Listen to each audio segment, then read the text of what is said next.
Hey guys, tonight we're diving into something truly bizarre, highly misunderstood, and, let's be real, just a little bit uncomfortable. You've probably heard of them, maybe seen one in a museum or a cartoon. Medieval chastity belts. You know, those supposedly iron contraptions designed to keep women pure while their husbands went off to war, locked tighter than a dragon's hoard. Well, spoiler alert, you probably won't survive this one with your old assumptions intact, because the truth is weirder, funnier, and way more modern than you'd ever guess. So before you get comfortable, take a moment to like the video and subscribe, but only if you genuinely enjoy what I do here. Oh, and tell me in the comments where you're watching from and what time it is. Always fun to see where our little history club meets each night. Now, dim the lights, maybe turn on a fan for that soft background hum, and let's ease into tonight's journey together. So here's the setup. You're imagining yourself as a noblewoman in the medieval Europe, let's say 12th or 13th century. Your husband, some brooding, armour-clad knight, is heading off to the Crusades, but before he leaves, he pulls out what looks like a mini iron pair of underpants lined with tiny locks and jagged teeth, straps you in, throws away the key, and gallops off to fight for God and glory. He's saving your virtue, you're told. And you're supposed to just live in this metal cage for months, years, except, pause right there, that whole mental image, the one Hollywood, cartoons, and even some museums love, yeah. It's about as historically accurate as a dragon riding a unicycle through the Vatican. The earliest supposed mentions of chastity belts don't even appear until long after the Crusades were a thing. We're talking the late 14th century at the earliest. Even then, it's not entirely clear if they're being talked about seriously or as part of a joke. A satirical jab. Medieval meme culture, if you will. There's this manuscript by a German guy named Conrad Kizer from around 1405 that shows an image of what looks like a metal belt, along with some notes. People point to this like it's gospel, but zoom in a bit. The drawing looks ridiculous, the proportions make no sense, and the writing is vague at best. It's the equivalent of someone finding a doodle in a bathroom stall 600 years from now and thinking it was a government blueprint. Still, the idea persisted. Over the years, stories about chastity belts started popping up in travelogues. Those sketchy old-timey adventure diaries written by guys who loved exaggerating their discoveries. Some guy in 16th century Venice might have written, "The women here wear iron belts to preserve their honour." Sounds juicy, right?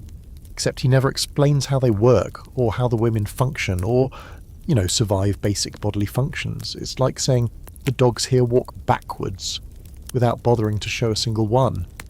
And if you were thinking, well, maybe they wore them just at night or for short periods, even that starts to fall apart under scrutiny. There are no surviving laws or instructions for chastity belt use. No church orders, no letters from women complaining about wearing one, or from anyone boasting about locking one on a spouse. You'd think something that dramatic would have made a ripple in the record.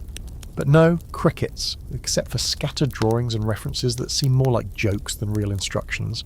Now, let's do a reality check. So you actually tried wearing one of these alleged belts. First off, metal was crazy expensive in the Middle Ages, and most people didn't have access to a blacksmith who moonlighted as a kinky undergarment designer. Second, hygiene. Like, seriously, no medieval soap, no modern medicine, just you, your belt, and the high likelihood of a deadly infection. There's a reason people back then barely lived past 35, and it wasn't because of iron underwear. So how did we end up believing this nonsense? Well, enter the 19th century, a time when moral panic and sexual repression were the hottest trends in Europe. That's when chastity belts really started popping up in museums. Cast in iron, decorated with floral engravings or terrifying spikes, these belts were displayed as proof of medieval cruelty and female oppression. They weren't found in castles or archaeological digs. They were created more often than not by Victorian blacksmiths who were very into combining moral commentary with craftsmanship. Like Etsy, but grim. And people believed it, because the Victorians were obsessed with the idea that earlier times were darker, more barbaric. They used the chastity belt as a symbol of how far civilization had supposedly come. But the irony? They were projecting their own weird hang-ups onto the past. A 19th century man invents a medieval object to explain why women shouldn't be trusted, and then calls it history. Even today, some of these historical artefacts are still on display in European museums, some with signs quietly acknowledging they're likely fakes, others just hoping you don't ask too many questions. Here's a quirky twist though. Despite all the evidence pointing to these belts being myths or later inventions, some modern collectors and reenactors are really into them. Like, really into them. Which is fine, no judgment, but again, let's not confuse private preferences with public history. And this brings us to the heart of the scholarly debate. Were there any real chastity belts used in medieval times? Maybe a one-off, a prototype? Or was it all legend and kink dressed up in period drama? Scholars remain divided. Some say that yes, maybe one or two were used briefly, perhaps even ceremonially. Others argue that not a single authentic medieval chastity belt has ever been confirmed. Still, the myth persists. It's too good, too juicy, too memeable. It scratches that itch we all have for believing the past was weird and cruel and just fundamentally different from us. Even if it turns out people back then weren't strapping on iron bloomers before breakfast. Tonight, we're going to peel back all of it. The myths, the museum pieces, the really uncomfortable design flaws, and the strange ways history gets rewritten, not by the people who lived it, but by the people who wish they had. Let's rewind the clock just a bit more and go hunting for the earliest whispers of chastity belts in medieval literature. You'd expect, if they were a common or even semi-common part of life, they'd show up all over the place, letters, poems, medical texts, confessions, sermons. But no, the record is eerily silent, and that silence, it's screaming at historians. You find yourself wandering through dusty archives, the kind with candle smoke baked into the parchment and bored monks doodling in the margins. You're flipping pages, hoping for just one solid reference to a woman locked in iron for purity's sake, and finally, aha, something! A marginal note in a 15th century manuscript, some crude sketches, a few phrases in Latin about guarding chastity. But when you dig in deeper, it turns out they're jokes, literally. They're part of satirical plays or morale tales, using absurd images to warn against lust or vanity. The medieval equivalent of a political cartoon featuring exaggerated figures and big silly keys. Even the word chastity belt doesn't show up in any consistent form until much later, often tied to allegory rather than real hardware. There are a few late medieval Italian poems where husbands talk about locking up their wives, but scholars believe that these weren't literal at all, just metaphors. Think of how we talk about putting someone on a leash, or keeping them on lockdown. Nobody's actually reaching for chains. Well, not in public anyway. So what about religious orders, right?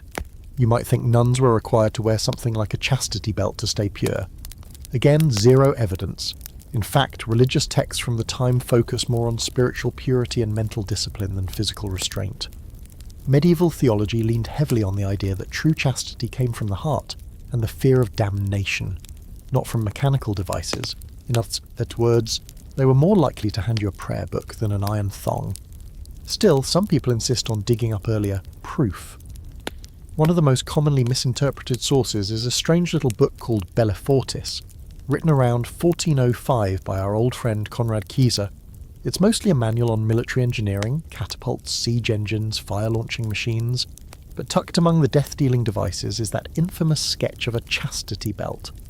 It shows a crude metal design with a caption that loosely translates to protect women from danger when travelling. Sounds promising, right?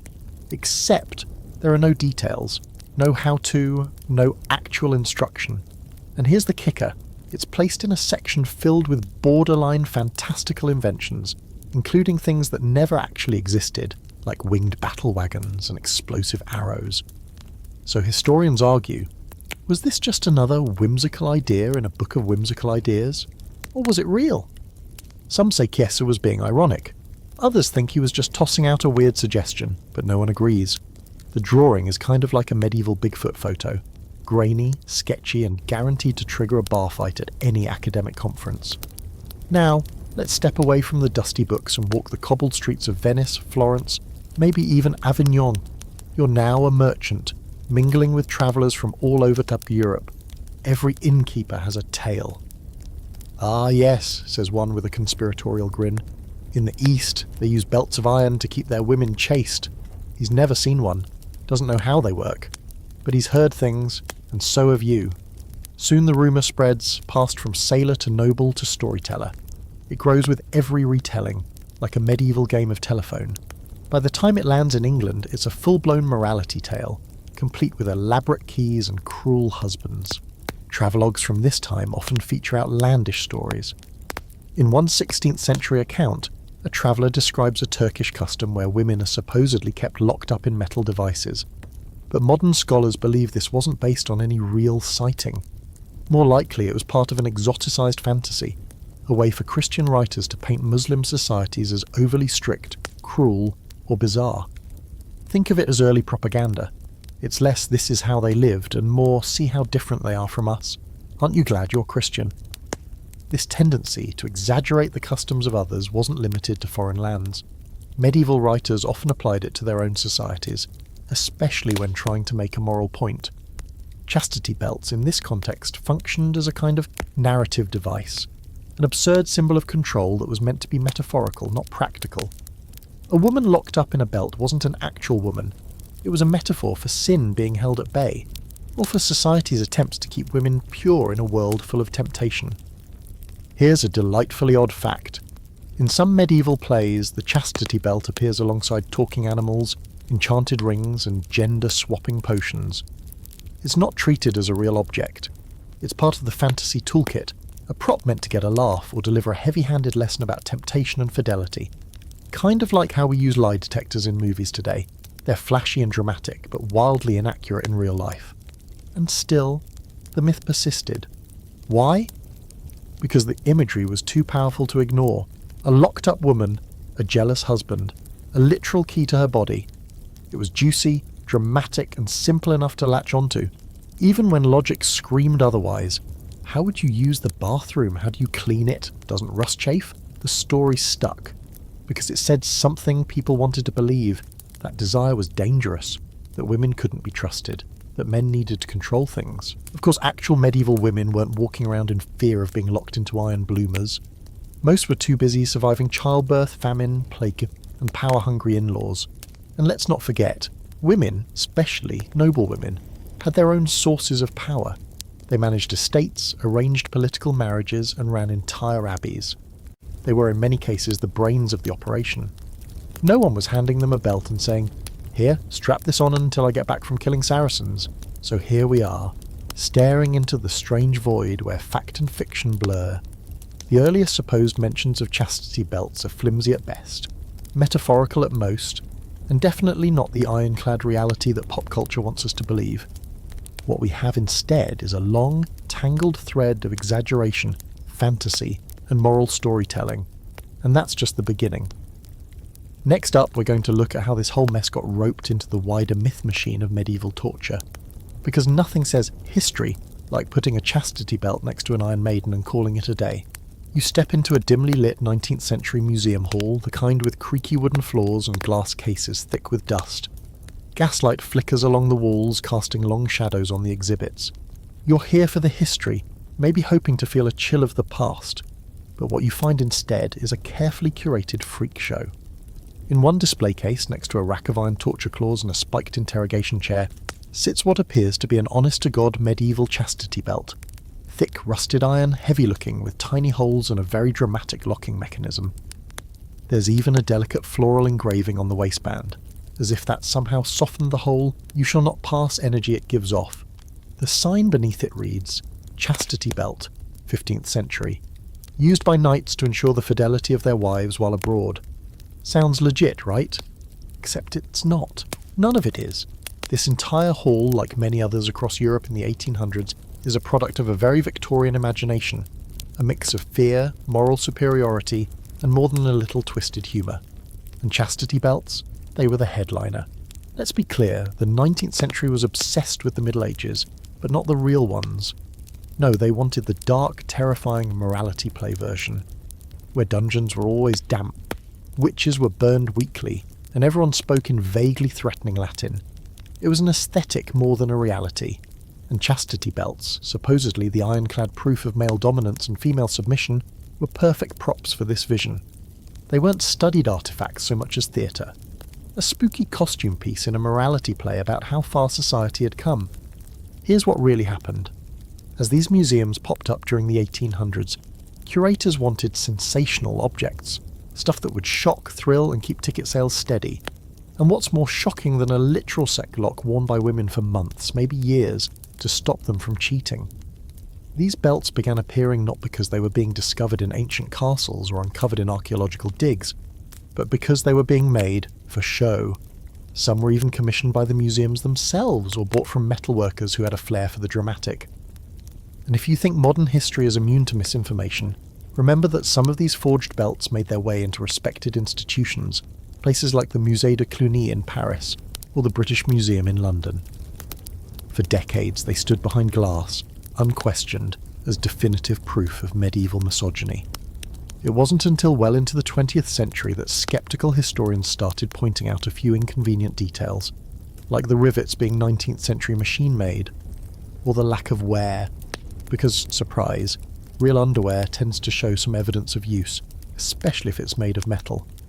But the Victorian mind loved the chastity belt not just because it was shocking, but because it fit neatly into a worldview.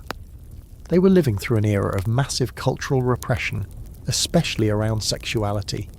Masturbation was considered dangerous, sometimes even deadly. There were guides for how to stop children from touching themselves, devices to prevent nocturnal emissions, and yes, actual contraptions designed to lock up problematic urges. So when these people looked back at the so-called Dark Ages, they weren't just inventing history, they were projecting their own anxieties onto it. One fringe example: the infamous male chastity belt displayed in a small German museum during the late 1800s. It was supposedly worn by monks to maintain purity, complete with spikes and a terrifyingly complex locking system. But it turns out the piece was a 19th century invention, possibly even a parody of the female chastity belt craze, meant to mock the whole idea. That didn't stop people from believing it though. Even today, a few online forums treat these objects like sacred relics of discipline. The line between joke, kink, and historic truth has always been thin. And the weirdest part? The chastity belt ended up being lumped into the same category as the Iron Maiden, another supposedly medieval torture device that historians now believe was a total fabrication. The Iron Maiden didn't show up in any confirmed records before the 18th century. Most of the examples we've seen were either hoaxes or artistic creations made centuries later, designed to look ancient and terrifying. And yet for decades, both the Iron Maiden and the chastity belt were trotted out as symbols of medieval brutality. They made great museum pieces, horrifying, eye-catching, marketable. But let's talk mechanics for a second. Imagine an actual chastity belt built in the way these museum pieces were. You're looking at a solid piece of iron or steel, shaped vaguely like a pair of briefs, but with zero padding, lots of chafing points, and no plausible way to use the bathroom or deal with menstrual cycles. There's no ventilation, no consideration for basic anatomy, and yet people believed women wore these for months at a time while their husbands were away. It's the kind of story that only makes sense if you never ask a single follow-up question. And yet museum goers bought it, tour guides repeated it, textbooks echoed it. For over a century the myth rolled on, solidified not by real evidence but by repetition. The chastity belt became one of those facts everyone just knew, even if they'd never seen one, never read a real primary source, and definitely never thought about how absurd the whole thing is. Like Napoleon being short or Vikings wearing horned helmets. It stuck because it was dramatic. To this day, some of these 19th century chastity belts are still sitting in glass cases. Some museums have quietly updated their plaques to say things like likely 19th century replica or symbolic representation. Others just don't say much at all. Because walking back a historical myth isn't as easy as locking it up and throwing away the key. So here you are, standing in a room full of iron relics, most of them fake. All of them telling you more about the 1800s than the 1400s. It's a museum of mirrors, reflecting not the truth of the past, but the fears and obsessions of the people who came later. And that's the shocking twist no one expects. The chastity belt wasn't a medieval reality. It was a modern fantasy, dressed up in rust and legend. Built not to protect virtue, but to sell tickets. Next, we'll get even closer to these strange contraptions, literally. We're taking a good hard look at the design, the hardware, and why these belts would have been a logistical nightmare for anyone foolish enough to try and wear one. Let's lean in a little closer now. Really examine one of these so-called medieval chastity belts, not from a distance behind museum glass, but with your hands gloved and your magnifying glass ready. It's cold, heavier than you expected. The iron has the matte, pitted texture of something made for a furnace, not flesh. There are rivets where hinges connect, a locking mechanism that looks more like it belongs on a treasure chest than a garment, and a narrow slot that's, let's say, ambitiously small. The design, a masterpiece of impracticality. You're looking at what the museum claims is a 15th century artefact, and already your eyebrows are raising higher than a noblewoman's neckline at court. Because the more you look, the more obvious it becomes. This thing isn't wearable. Not for a day, certainly not for months, not even for an hour without risking serious injury. For starters, the interior edges are unfinished, sharp in places, no lining, no fabric, nothing to cushion the iron against the skin. The waistband is rigid, inflexible, and doesn't accommodate a single body type without pinching or cutting. The crotch plate is flat and narrow, comically mismatched with human anatomy. Unless the wearer had the hips of a mannequin and the pelvic contour of a doorframe, this thing's going to dig in with every step, every breath. You don't need a medical degree to predict abrasions, infections, or worse. Then there's the matter of bodily functions. Where exactly is this person supposed to pee? Or, not die of sepsis? The slot in the front might accommodate urination if the person was standing perfectly still and happened to have the accuracy of a marksman. But there's nothing on the back, zero access for defecation. Unless medieval women had mastered astral projection, it's not happening. And we're supposed to believe someone wore this daily, for weeks, while walking, sitting, sleeping? Absolutely not. Which brings us to the great design flaw in all of this. Iron rusts. Quickly. Especially when exposed to moisture, like say sweat or worse. Medieval Europe didn't exactly have central heating. Cold winters, humid summers, and zero breathable fabric. That belt would start chafing and corroding within days. Let's not even imagine what summer in Florence would do to an unventilated iron undergarment, or what it would smell like. You start to see the entire device for what it really is. Symbolic, maybe theatrical, but not functional. It's like those massive swords from fantasy video games. They look cool, they make a statement, but they're not meant to be swung in real life without dislocating your shoulder.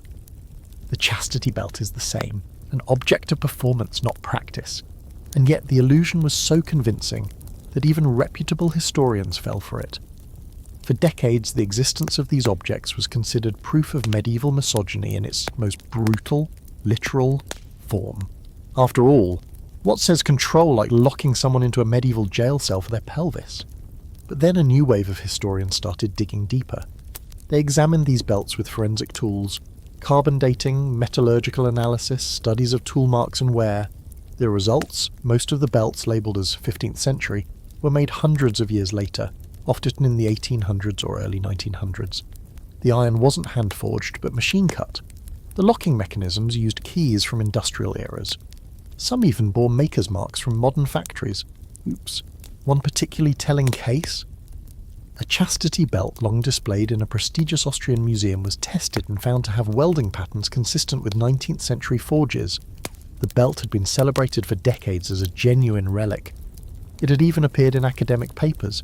Turns out it was a very convincing fake, right down to the fake wear marks, which were added by dragging the belt across gravel and rusting it in salt water. And there's something extra delicious about this.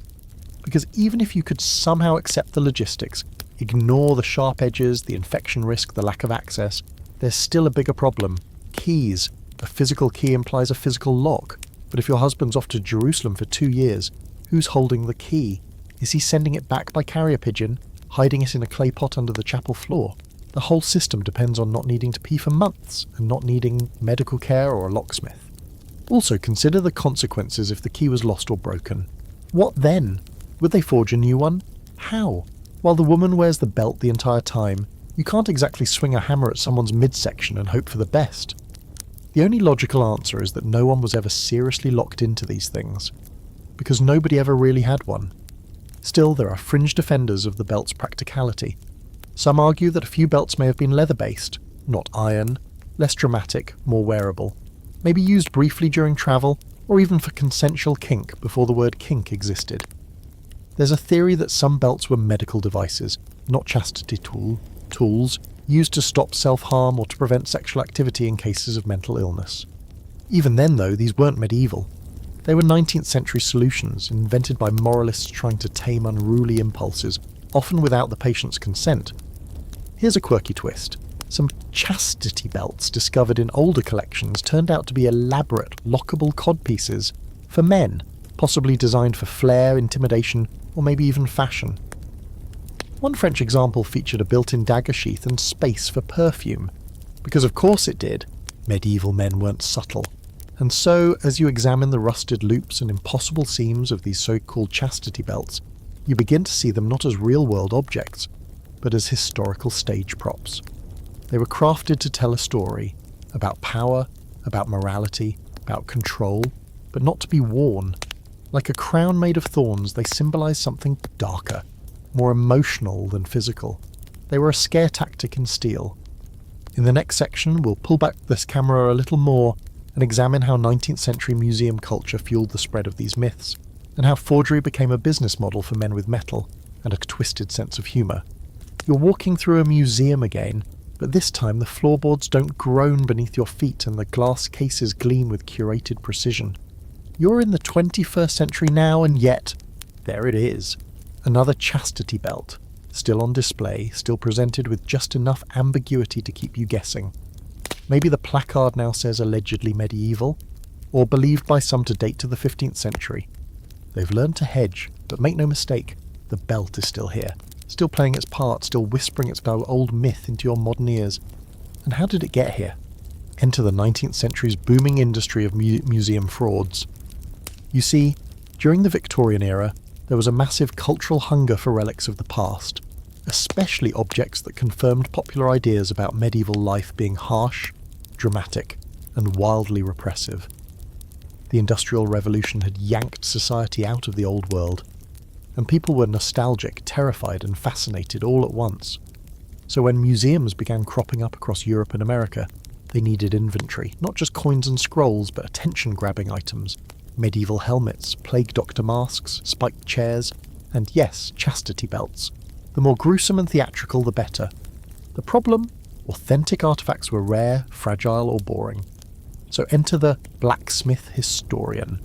These were artisans, sometimes amateurs, sometimes experts, who realised there was serious money to be made in forging medieval devices. They didn't need to pass off perfect fakes, just things that looked the part. A chastity belt made in 1870 with a few rust spots and some half-scratched Latin could sell for a small fortune to a museum desperate for a centrepiece. No one was carbon dating anything yet. Most curators didn't even question the stories that came with the pieces, usually some vague tale of a discovery in a dusty Italian attic, or a secret chamber in a crumbling German castle. And why would they question it? The myth was already baked into the public imagination. By the time these belts hit display, people expected the Middle Ages to be filled with cruelty and sexual control. They'd read it in pulp novels, seen it in early stage plays, and heard it in sermons. So when someone presented an iron belt allegedly used to keep a woman virtuous, it made sense. It fit the narrative.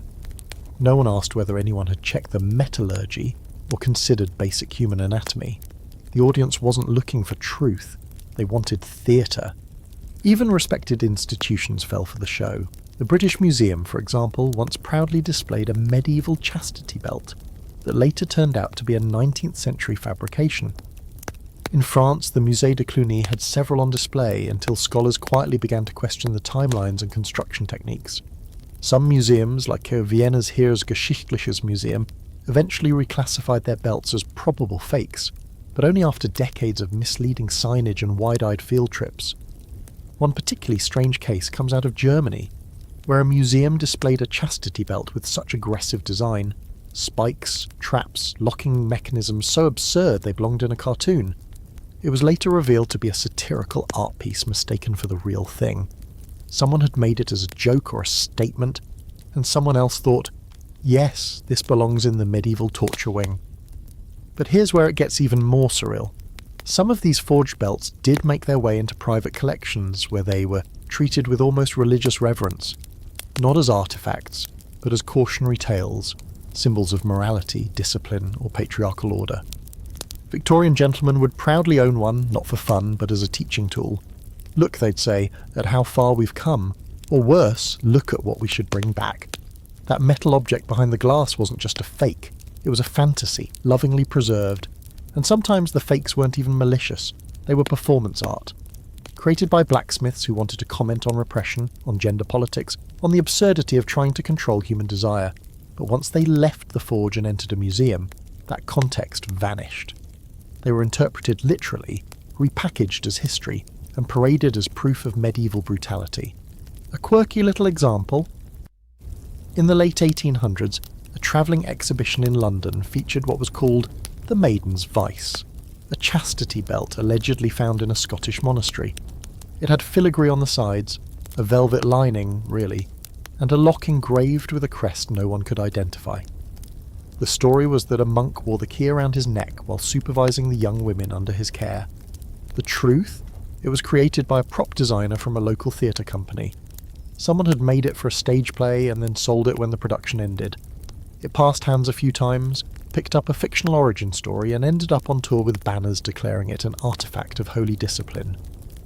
By the time someone traced it back, it had appeared in newspapers, been mentioned in a sermon, and even inspired a moralising poem. This is the messy magic of forged history. Once a story sticks, even a fake can shape culture. And chastity belts were the perfect vehicle for that. They were shocking enough to attract attention, morally charged enough to seem instructive, and vague enough in origin that no one could prove otherwise. And even when they were exposed as fakes, the narrative often survived. People didn't want to believe they weren't real, because if they were fake, then maybe all the lessons they were supposed to teach about obedience, temptation, gender were just as fake, and that's a much harder pill to swallow. Of course, modern museums are trying to do better. Many have relabelled their chastity belt exhibits or removed them altogether. Some now include context. These objects are probably 19th century creations, influenced by a Victorian moral panic and historical misunderstanding.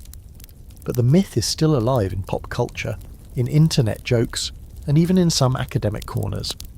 Because the chastity belt wasn't just a physical object, it was a story. A myth forged in iron and polished by centuries of repression and imagination. And like all good myths, it adapted. It survived not because it was true, but because it was useful. In the next section, we're going to zoom into one of the most infamous sources of the myth, Conrad Kizer's sketchbook from 1405. It contains the first known illustration of a chastity belt, and like most things in this story, it raises more questions than it answers. You're sitting cross-legged in a dim scriptorium, candle wax dripping nearby, parchment spread before you. The year is 1405, and you're poring over an illustrated manuscript that's equal parts military blueprint and medieval fever dream. The book, Bellifortis by Conrad Kizer. It's a strange one, a collection of siege machines, battle carts, underwater gear, and all manner of outlandish war tech. But tucked between catapults and flame-throwing devices is something that doesn't quite fit. A woman standing stiffly, wearing what appears to be a metal belt fastened around her hips and groin, complete with a lock and a tiny note scribbled beside it. This, dear traveller, is the infamous sketch that launched 1,000 misunderstandings. Historians clutch this image like it's the Rosetta Stone of chastity belts, claiming it as the earliest known depiction. At first glance, it seems to offer a neat, if uncomfortable, confirmation of everything the myths claim. A real belt, real metal, real purpose. The accompanying caption loosely translates to something like, to protect a woman's honour when travelling. And for centuries that line has been treated as proof of actual use. But here's the twist. When you really dig into the context, things get a lot murkier, and frankly, a lot funnier. Because Bellifortis isn't a straightforward manual, it's more like a collection of daydreams, half practical, half whimsical, all sketched out by a man who had more imagination than engineering skill. Among the pages are inventions that clearly never saw the light of day. Chariots drawn by flaming goats, cannon-powered wings, siege towers shaped like animals. It's the Renaissance-era equivalent of a steampunk Pinterest board. And the chastity belt? It fits right in with the nonsense. Let's talk about the sketch itself. It's crude, not in the adult sense, but in the drawn by a sleepy student sense. The figure is stiff and oddly proportioned. The belt doesn't seem to be made for movement or comfort. There's no real detail on the locking mechanism. The angle is weird. The whole thing feels like a scribbled idea, not a real-world prototype. And the tone? Slightly satirical. Scholars who specialise in medieval symbolism suggest it's meant less as a serious design and more as a joke, a jab at men's insecurity, or perhaps a moralistic visual pun. Some argue that the belt may have even been metaphorical, like the armour of God spoken of in biblical texts, a spiritual barrier, not a literal one. Others think it was a cautionary image designed to poke fun at overprotective husbands, much like those old Cuckold stories where jealous men are made to look ridiculous. There's a long tradition in medieval literature of mocking male possessiveness, turning it into something absurd and theatrical. The chastity belt could easily be part of that tradition. But even if you ignore the humour and insist that Kizer was dead serious, you hit another wall. There's no evidence anyone built the thing, no instructions for its manufacture, no materials list, no mention of who should make it, wear it, or maintain it. It's not like his other inventions, which at least have some notes on assembly or application. This is just a floating idea, a doodle in the margins of a mechanical fantasy. And this raises the bigger question: why did this image of all things survive and resonate for so long? The answer, predictably, lies not in medieval history but in post-medieval imagination. When Victorian scholars stumbled on Bellifortis, they took everything at face value. Ah, yes, they thought, the Middle Ages were full of repression and irrationality. Of course they don't invent something like this. They reprinted the image in books, copied it into museum guides, and used it to prove that chastity belts were real, widespread, and cruel. The context of the drawing, its playfulness, its absurdity, got stripped away. What remained was an image that perfectly served their narrative, that women had once been locked away like property, and that society, thank heavens, had since evolved. One historian called it anachronistic confirmation bias in action. People saw what they expected to see, not what was actually there. They treated a cartoon like a photograph, a sketch like a specimen, and even now, long after scholars have unpacked the true nature of Bellifortis, the image continues to circulate. Google first chastity belt and you'll probably see it. Pinned to boards, printed in history books, referenced in late-night comedy bits. Its visual power is just too sticky to let go. Here's a strange sidebar. In some later editions of Bellifortis, the chastity belt sketch is mysteriously omitted. Whether due to censorship, embarrassment, or simple editing, we don't know. But its absence in later printing suggests it wasn't exactly considered a crucial invention by Kizer's contemporaries. In fact, some later scholars accused publishers of removing it because it was inappropriate for polite academic audiences, which only added to the mystique. Nothing sells a myth faster than making it forbidden. And then there's the fringe theory that maybe, just maybe, Kizer did see a real prototype. That someone, somewhere, had crafted a belt out of leather or metal as a one-off experiment in control. Maybe it was used for a very short time, in very specific circumstances, and quickly abandoned because, well, people don't like getting infected by rust or bleeding from their hips. This theory remains just that, a theory. But it's the lifeline myth believers cling to, the hope that somewhere, somehow, the image is based on something. But the dominant scholarly view? It's a footnote, a curiosity, not evidence, not confirmation, just one man's sketch of a control fantasy wrapped in an armoured belt. And if that's disappointing, it shouldn't be, because it opens up something far more interesting. How a single sketch, possibly meant as satire, can fuel centuries of misbelief, fetishism, and fake museum artefacts. It's a reminder of how fragile the line is between history and imagination. Between what people did and what they wanted people to have done. That belt in Kizer's book, it's the seed of a myth. Not a relic, a story. Next, we'll take this myth on the road. Time to follow the so-called knight's journey and see how the chastity belt legend got wrapped around the romanticised idea of husbands going off to war while their wives got padlocked. Let's saddle up for one of the most enduring and wildly suspicious chapters in the chastity belt saga. The crusading knight and his poor padlocked wife. Picture this. You're a nobleman in shining armour, sword polished, horse saddled, and God on your side. You're about to ride off to the Holy Land to fight infidels for glory and salvation. But before you leave, you call your wife into the solar, open a velvet-lined chest and pull out an iron belt. It's for your protection, you murmur solemnly. You strap it around her hips, click it shut, hand the key to your most trusted squire, or maybe just swallow it dramatically, and disappear into the desert for the next 5 years. It's cinematic, it's poetic, it's completely bonkers. This story of knights locking up their wives before galloping off to war has appeared in art, fiction, cartoons, and even history textbooks. It's the crown jewel of chastity belt mythology, and it makes sense in a twisted sort of way. After all, the Crusades were brutal and long, men left for years. Some never returned. What better way to ensure a wife's fidelity than a lock and key, right? Except, there's not a shred of actual evidence that this ever happened. None. Not a letter, not a diary entry, not a single church record mentioning it. For all the mountains of Crusade-era documentation we do have, personal letters, legal papers, tumens, love poems, not one makes mention of a man using a chastity belt on his wife. And that's not a minor omission, that's a red flag the size of Jerusalem.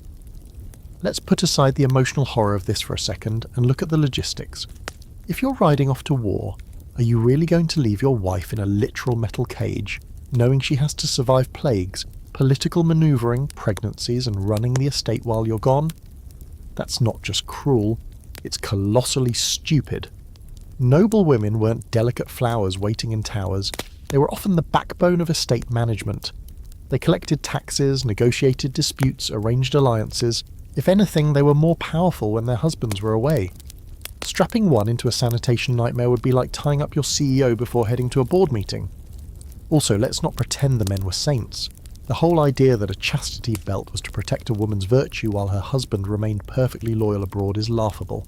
Crusade records are full of stories. Some heroic, some horrifying, of soldiers engaging in every kind of misconduct imaginable. Looting, drunkenness, forced marriages, and more. And yet, the woman back home gets the hardware. Convenient. So where did this absurd narrative come from? Blame the Romantics. Starting in the 17th and 18th centuries, writers began reimagining the Crusades, not just as military campaigns, but as grand adventures filled with honour, sacrifice and tortured love. The lonely lady locked up for her own good became a recurring symbol. She was noble, passive, tragically faithful. And the belt? The perfect metaphor for the emotional shackles of love and duty. It wasn't about real iron, it was about romantic ideals and the fear of temptation. One early literary example appears in a French ballad from the 1600s, where a knight gives his wife a magical girdle before departing for battle. If she stays faithful, it stays closed. If she strays, it bursts open in shame. It's fantasy, sure, but the imagery stuck. Over time, the magical aspect was stripped away, and the metaphor turned into steel. By the Victorian era, it wasn't just a poetic device, it was believed by some to be actual practice. And because it fit with everything people already believed about the Middle Ages, barbaric, patriarchal, absurd, the myth took root. Museums started acquiring knights' chastity belts, some complete with fake inscriptions and dramatic backstories. Tour guides whispered tales of noblemen locking up their wives before joining the Second Crusade, never mentioning that the belts were made in 1890 and the only war they'd seen was the Great Exhibition. Then there's the cuckold angle. Let's not overlook the appeal of the chastity belt as a punchline. The jealous husband has been a figure of ridicule since ancient times. In medieval and Renaissance plays, the man who tries to control his wife too tightly usually ends up humiliated. So the idea of a man physically locking his wife's pelvis becomes high comedy, especially when she outsmarts him. There's an entire genre of folklore, particularly in France and Italy, featuring wives picking locks, tricking guardians, or just hiding duplicate keys. The belt isn't a real device, it's a prop in a farce. There's even an Italian tale from the 17th century involving a merchant who locks his wife into a chastity belt while he goes on a long voyage. She seduces the locksmith, has the lock duplicated, and throws lavish parties in his absence. When he returns and demands the key, she plays the part of the loyal wife, and he never suspects a thing. It's pure satire. And yet, over time, these jokes morphed into evidence. A lesser-known but hilarious fact. Some early travelling performers in the 18th century included mock chastity belts in their acts, wooden or tin contraptions with fake spikes, meant to get a laugh from the audience. They'd pull women up from the crowd and joke about locking them in. It was raunchy humour, lowbrow vaudeville. But somewhere along the line, people started thinking these props were reproductions of actual devices. And still, some believers persist. You'll find modern reenactment groups who genuinely think knights left their wives locked up. Some even commission replica belts to display next to their swords and shields, despite the overwhelming scholarly consensus that this never happened. When confronted with the facts, the fallback is usually, well, surely someone somewhere must have tried it once, and maybe they did. But that's like saying the existence of one guy who built a homemade jetpack proves the whole town used to fly. The The knight and belt myth also reflects something deeper and darker, the ongoing cultural obsession with controlling female sexuality. The chastity belt, whether worn or not, stands as a symbol of this control. It's not just about fidelity, it's about possession. The myth that a man would lock his wife's body and walk away with the only key is less a reflection of history than of fantasy, an uneasy cocktail of fear, desire, and authority. So the next time someone claims that medieval knights kept their wives locked up while they rode off to fight, just smile and nod. Then remind them that these same knights believed in dragon bones and thought leeches were a good time. Locking up a wife in iron underwear? That wasn't history, that was theatre. And the audience is still clapping. Up next, we're going to shift from chivalry to cultural storytelling and examine how myths like these are shaped by who's telling them. Because when men write the rules, the belts get tighter. So here you are, standing at the crossroads of myth, metal, and male insecurity. And it's time we talk about the people who told these stories in the first place. Because as it turns out, chastity belt history isn't really about belts, it's about authorship. Specifically, who had the power to write the past, and what they needed that past to say. And surprise, it was mostly men, and what they wanted, more than historical accuracy, was control. Think about it. Most of the early sources for chastity belt stories, whether real or fictional, were penned by male clerics, male poets, male playwrights, male travellers, and male historians with a flair for drama. This isn't just a gender footnote, it's the whole frame. The chastity belt wasn't a thing that women wore, it was a thing that men imagined women wearing for their own peace of mind or moral satisfaction, or, let's be honest, because they were a little scared. At its core, the chastity belt myth is male fantasy masquerading as moral order. A neat solution to the age-old problem of female autonomy.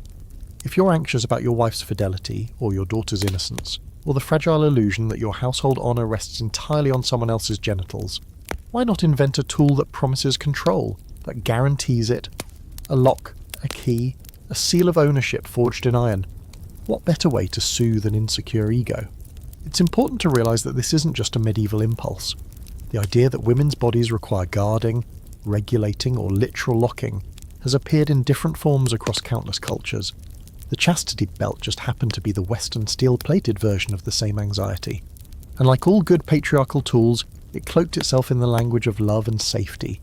This is for your own good. This is to protect you. This is because I care. Which is rich, considering that the women supposedly wearing these belts didn't leave behind any first-hand accounts. Not one diary entry, no letters, no angry complaints to the abbess about how the lock is chafing and the hinge pinched again this morning. Nothing. All the surviving evidence we have, sketches, anecdotes, jokes, comes from men observing, inventing, or performing the myth. The chastity belt is one of history's loudest silences. The absence of women's voices in this story isn't just an oversight, it's the point. Now there are exceptions, sort of. Some satirical texts from later centuries feature fictional women commenting on chastity belts, but even these were written by men. The women in them are clever, seductive, duplicitous, always finding ways to outsmart the device, and you can almost hear the wink behind the words. She may be locked up, the story implies, but she's got a second key hidden in her garter. Ha ha. The belt becomes a narrative device, not to control her, but to prove that she can't be controlled. A tool in a morality play that always ends in either virtue or vice, depending on the author's mood. There's a fringe theory that some noblewomen may have requested belts for themselves when travelling, as a deterrent against assault. This is where the discussion takes a subtle and strange turn. It's possible that in rare isolated cases, some kind of garment with a locking mechanism might have been used for personal safety. Maybe made of leather, maybe ceremonial. But even if such cases existed, they wouldn't prove widespread use, and they definitely wouldn't justify the decades of myths about husbands locking up their wives and throwing away the key. The problem is, this theory gets twisted fast. What starts as maybe someone tried this once turns into women wanted this, and suddenly we're back in the land of invented consent. It's the historical equivalent of the "she asked for it" defence, retroactively applied to fictional scenarios. Even modern commentators have picked up this line, claiming that the chastity belt represents female agency, which is a stretch. There's a difference between protective armour and enforced purity. One assumes danger from the outside, the other assumes danger from within. There's also the moral angle. The chastity belt fits snugly, no pun intended, into a centuries-long obsession with female virginity as a commodity. It's not enough for a woman to be faithful, she has to be visibly, demonstrably untouched. The belt becomes a symbol of certified virtue, like a wax seal on a letter or an alarm sticker on a window. This idea that a woman's value can be locked in and preserved was deeply comforting to the men in charge, especially when inheritance, land and titles were at stake. Because nothing ruins a noble line like a scandal involving the wrong heir. Better to lock it up and sleep easy. And yet, despite all this power and fantasy, the chastity belt has always carried a layer of discomfort. Even in old plays and jokes, there's an undercurrent of unease. The husband who locks up his wife is often the fool. The woman who breaks free is celebrated, not just for her wit, but for her humanness. The story teeters between control and farce. Because even the people telling the myth knew, deep down, that you can't actually cage desire. You can threaten it, dress it in iron, build a legend around it, but it always finds a way out. And let's be honest, the story isn't really about the belt. It's about the fear of what happens when the belt isn't there. It's about trust and the lack of it, about power and the need to display it physically, about ownership and the illusion of control, which makes the chastity belt not just a historical curiosity, but a kind of psychological artifact, a metal mirror reflecting the insecurities of its makers. It also explains why the myth won't die. Because as long as there's fear of female autonomy, there will be people eager to believe in belts, real or symbolic, that promise to stop it. The device itself may be nonsense, but the idea of it behind it, that's deeply embedded. And that's what makes it powerful, not the metal, the myth. Next, we're going to shift from the metaphorical to the literary and see how the chastity belt fared in medieval and Renaissance literature. Because if it really was a thing, surely the writers of the day would have had something to say about it, right? All right, let's pull up a velvet chair in the candlelit corner of a medieval scriptorium and crack open the dusty volumes that once entertained the courts, the clergy and the common folk. Because if chastity belts were even remotely real, you'd expect to see them popping up in the literature of the day. After all, the medieval period was absolutely obsessed with virtue, honour, fidelity and everything scandalous in between. You would think poets and playwrights would have leapt at the dramatic potential of iron underwear, right? But strangely a silence. Deafening silence. Here's the thing. Medieval and Renaissance writers didn't exactly shy away from intimate topics. Far from it. They wrote about lust, adultery, piety, sin, temptation, and even bodily functions with an openness that would make your average Victorian blush. They just didn't write about chastity belts. Not once. Not in any major work. Not in any offhand joke in any moral sermon, or even in the dirtiest of farcical plays. And that's weird. If these things were real, or even just widely rumoured, you'd expect someone to have used one in a story. Take Chaucer, for example. The Canterbury Tales are full of sexual tension, jealous husbands, and scheming wives. In The Miller's Tale, a carpenter locks his young wife up in the house to keep her faithful. Does he reach for an iron belt? Nope. He just relies on old-fashioned emotional manipulation and some basic door latches. That's the pattern across the whole text. Chastity is a moral battle, not a mechanical one. Even bawdy French farces, the kind that practically invent the sitcom formula, never mention chastity belts. You'll find jokes about nightcaps, about lovers hiding in wardrobes, about a woman's jewel box being hard to unlock. But it's all metaphor. Not a single jester hauls out a key or jingles a crotch-locking mechanism. And if it doesn't show up in comedy, you can bet it didn't exist. Because comedy is where culture pokes fun at itself. If people were using these things, even rarely, someone would have gotten a punchline out of it. Renaissance literature is just as quiet. Shakespeare, who never passed up a good double entendre, never once references a chastity belt. And this is a guy who wrote entire plays about jealousy, fidelity and control. Othello murders his wife over imagined infidelity. The Taming of the Shrew is literally about controlling a woman's behaviour. And Much Ado About Nothing runs entirely on rumours and misunderstandings about female virtue, but not a belt in sight. No steel bloomers, no locked groins, not even a sarcastic mention. That absence? That's telling. Even religious writings, which you might assume would be obsessed with chastity enforcement, focus far more on inner virtue than physical restrictions. Monks and theologians wrote lengthy treatises on the importance of sexual purity, but they recommended fasting, prayer and isolation, not locks. No bishop was out here blessing blacksmiths for their contributions to moral restraint. The church had plenty of opinions about women's bodies, but they never backed chastity belts as tools of divine control. So what does show up in literature instead? A lot of symbolic barriers. Magical girdles, enchanted rings, loyalty spells, these appear frequently. In Arthurian tales, for instance, you've got the girdle of Guinevere, which only the pure can wear, or tales of knights whose beloveds are protected by virtue that's spiritual, not mechanical. These devices are clearly metaphorical. They function more like love charms or divine tests than any real-world contraption. They speak to trust, not restraint. And crucially, they fail when love or faithfulness fails. That's the moral. Fidelity can't be forced. It must be chosen. In fact, the only time we start to see anything even remotely belt-like pop up in stories is after the myth had already begun to spread, centuries later. Victorian authors, looking back on the barbaric Middle Ages, began inserting chastity belts into their historical fiction. Suddenly you've got tortured noblewomen clanking down castle corridors, keys hidden in crucifixes, and cruel barons turning locks like jailers. But that's not medieval literature. That's fan fiction, written by people projecting their own hang-ups onto the past.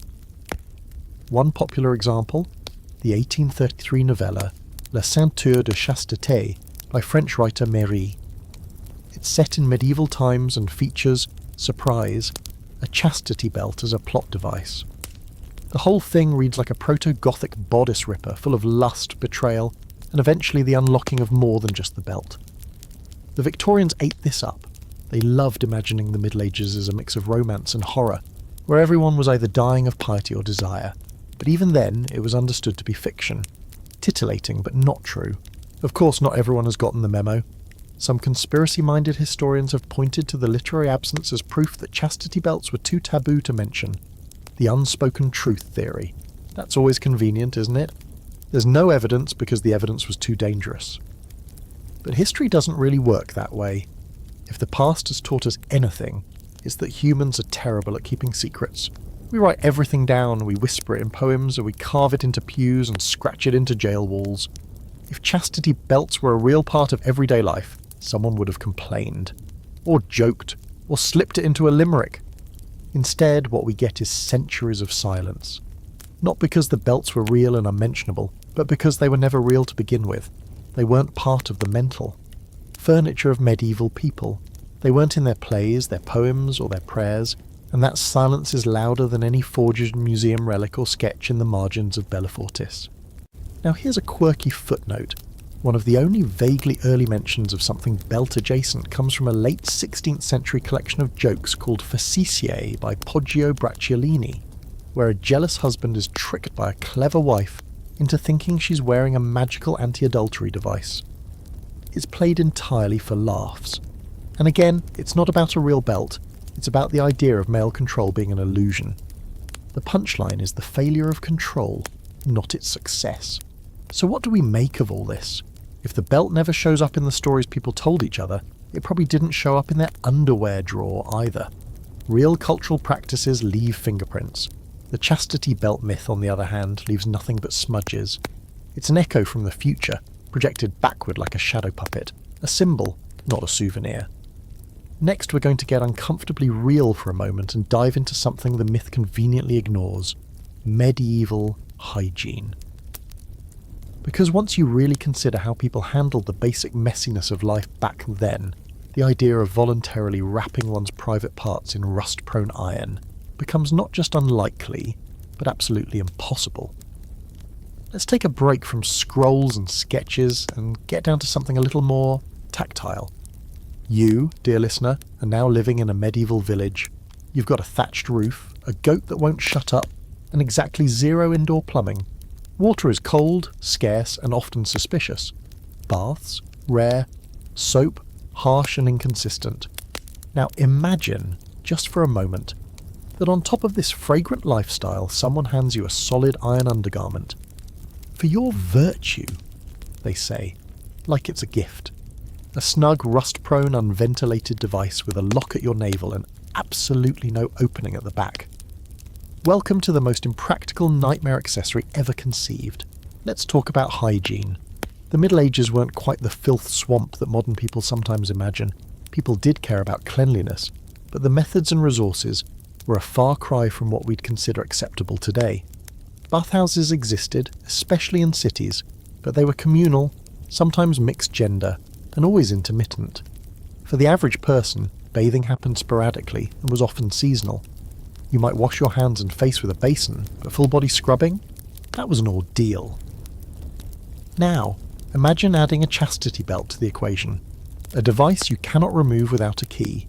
A device made of metal that reacts poorly to moisture, sweat, friction, and time. Start with the obvious, urination. If we go by the design of most so-called chastity belts in museums, the openings for urine are either a single tiny slit or a drilled perforation pattern that looks like someone sneezed during the design process. There's no room for error. That means any woman wearing it would need to sit perfectly still, line everything up with the precision of a laser, and hope there were no unexpected shifts, which is hilarious because human anatomy, and let's say this plainly, isn't designed to coordinate with iron. But fine, maybe you're thinking, okay, what if it was just worn during travel short term? Even then, we hit our next delightful topic, menstruation. How exactly is someone supposed to deal with a multi-day cycle while sealed into metal from hip to thigh? Pads in the Middle Ages were mostly homemade. Rags, often washed and reused. Tampons, as we know them, didn't exist. So managing your period meant regular changing, cleaning and ventilation. A sealed metal plate would trap everything inside. Blood, moisture, bacteria. The result? An absolute breeding ground for infection. And speaking of infection, let's talk about skin. Your skin is your largest organ, and when it's in constant contact with metal, especially in heat or moisture, things go south fast. Friction from movement would cause chafing and sores. Even a mild rub would become raw after a day or two. Add sweat, limited air circulation, and let's say it together now, sepsis. Iron rubbing against the inner thighs during a summer in Florence, that's a recipe for a funeral, not fidelity. Also, medieval people, particularly noble women, were not strangers to infection. They knew wounds could kill. They saw what happened to people who didn't clean cuts, who let bandages fester. If someone tried to strap one of these belts on for more than a few hours, the resulting hashok, abscess, or infected sore would have had every midwife in the village screaming. There's no way this kind of damage would have gone undocumented, especially in an age where even minor ailments could be fatal. But again, silence. No records, no saints' tales about the lady of iron hips who died for her virtue. Just nothing. And don't forget the weight. Some of these historical chastity belts weigh 5 to 7 pounds. That's fine if you're holding it. But imagine walking around with it suspended from your waist, pulling on your hips, pinching into your lower abdomen, and clunking every time you sit down. If that doesn't scream this was made for a museum display, not a human pelvis, nothing will. Here's a quirky historical side note for flavour. In the 13th century, a German abbess wrote a letter warning her sisters to avoid long stays in tight garments because of rashes and unwholesome wetness. Now, she was likely talking about corsetry or tightly laced underlayers, but it shows they were paying attention to skin health. If a bit of cloth under the wrong pressure was a problem, imagine what an iron jockstrap would do. There's also the matter of temperature. Iron conducts both heat and cold incredibly well. That means in winter, your medieval chastity belt becomes a thigh freezer. In summer, it becomes a slow cooker. That's not an exaggeration, it's basic physics. A belt worn in the sun for even a short time would heat up enough to burn skin. And in the cold, it would become so rigid and frigid that frostbite could be a real risk. Imagine squatting to milk a cow while your nether regions are clamped in a metal icicle. Again, no thank you. Even the argument that belts could be padded or lined doesn't really hold up. First, padding would trap even more moisture. Second, it'd need regular cleaning. Okay, which brings us right back to the original problem. You can't remove it.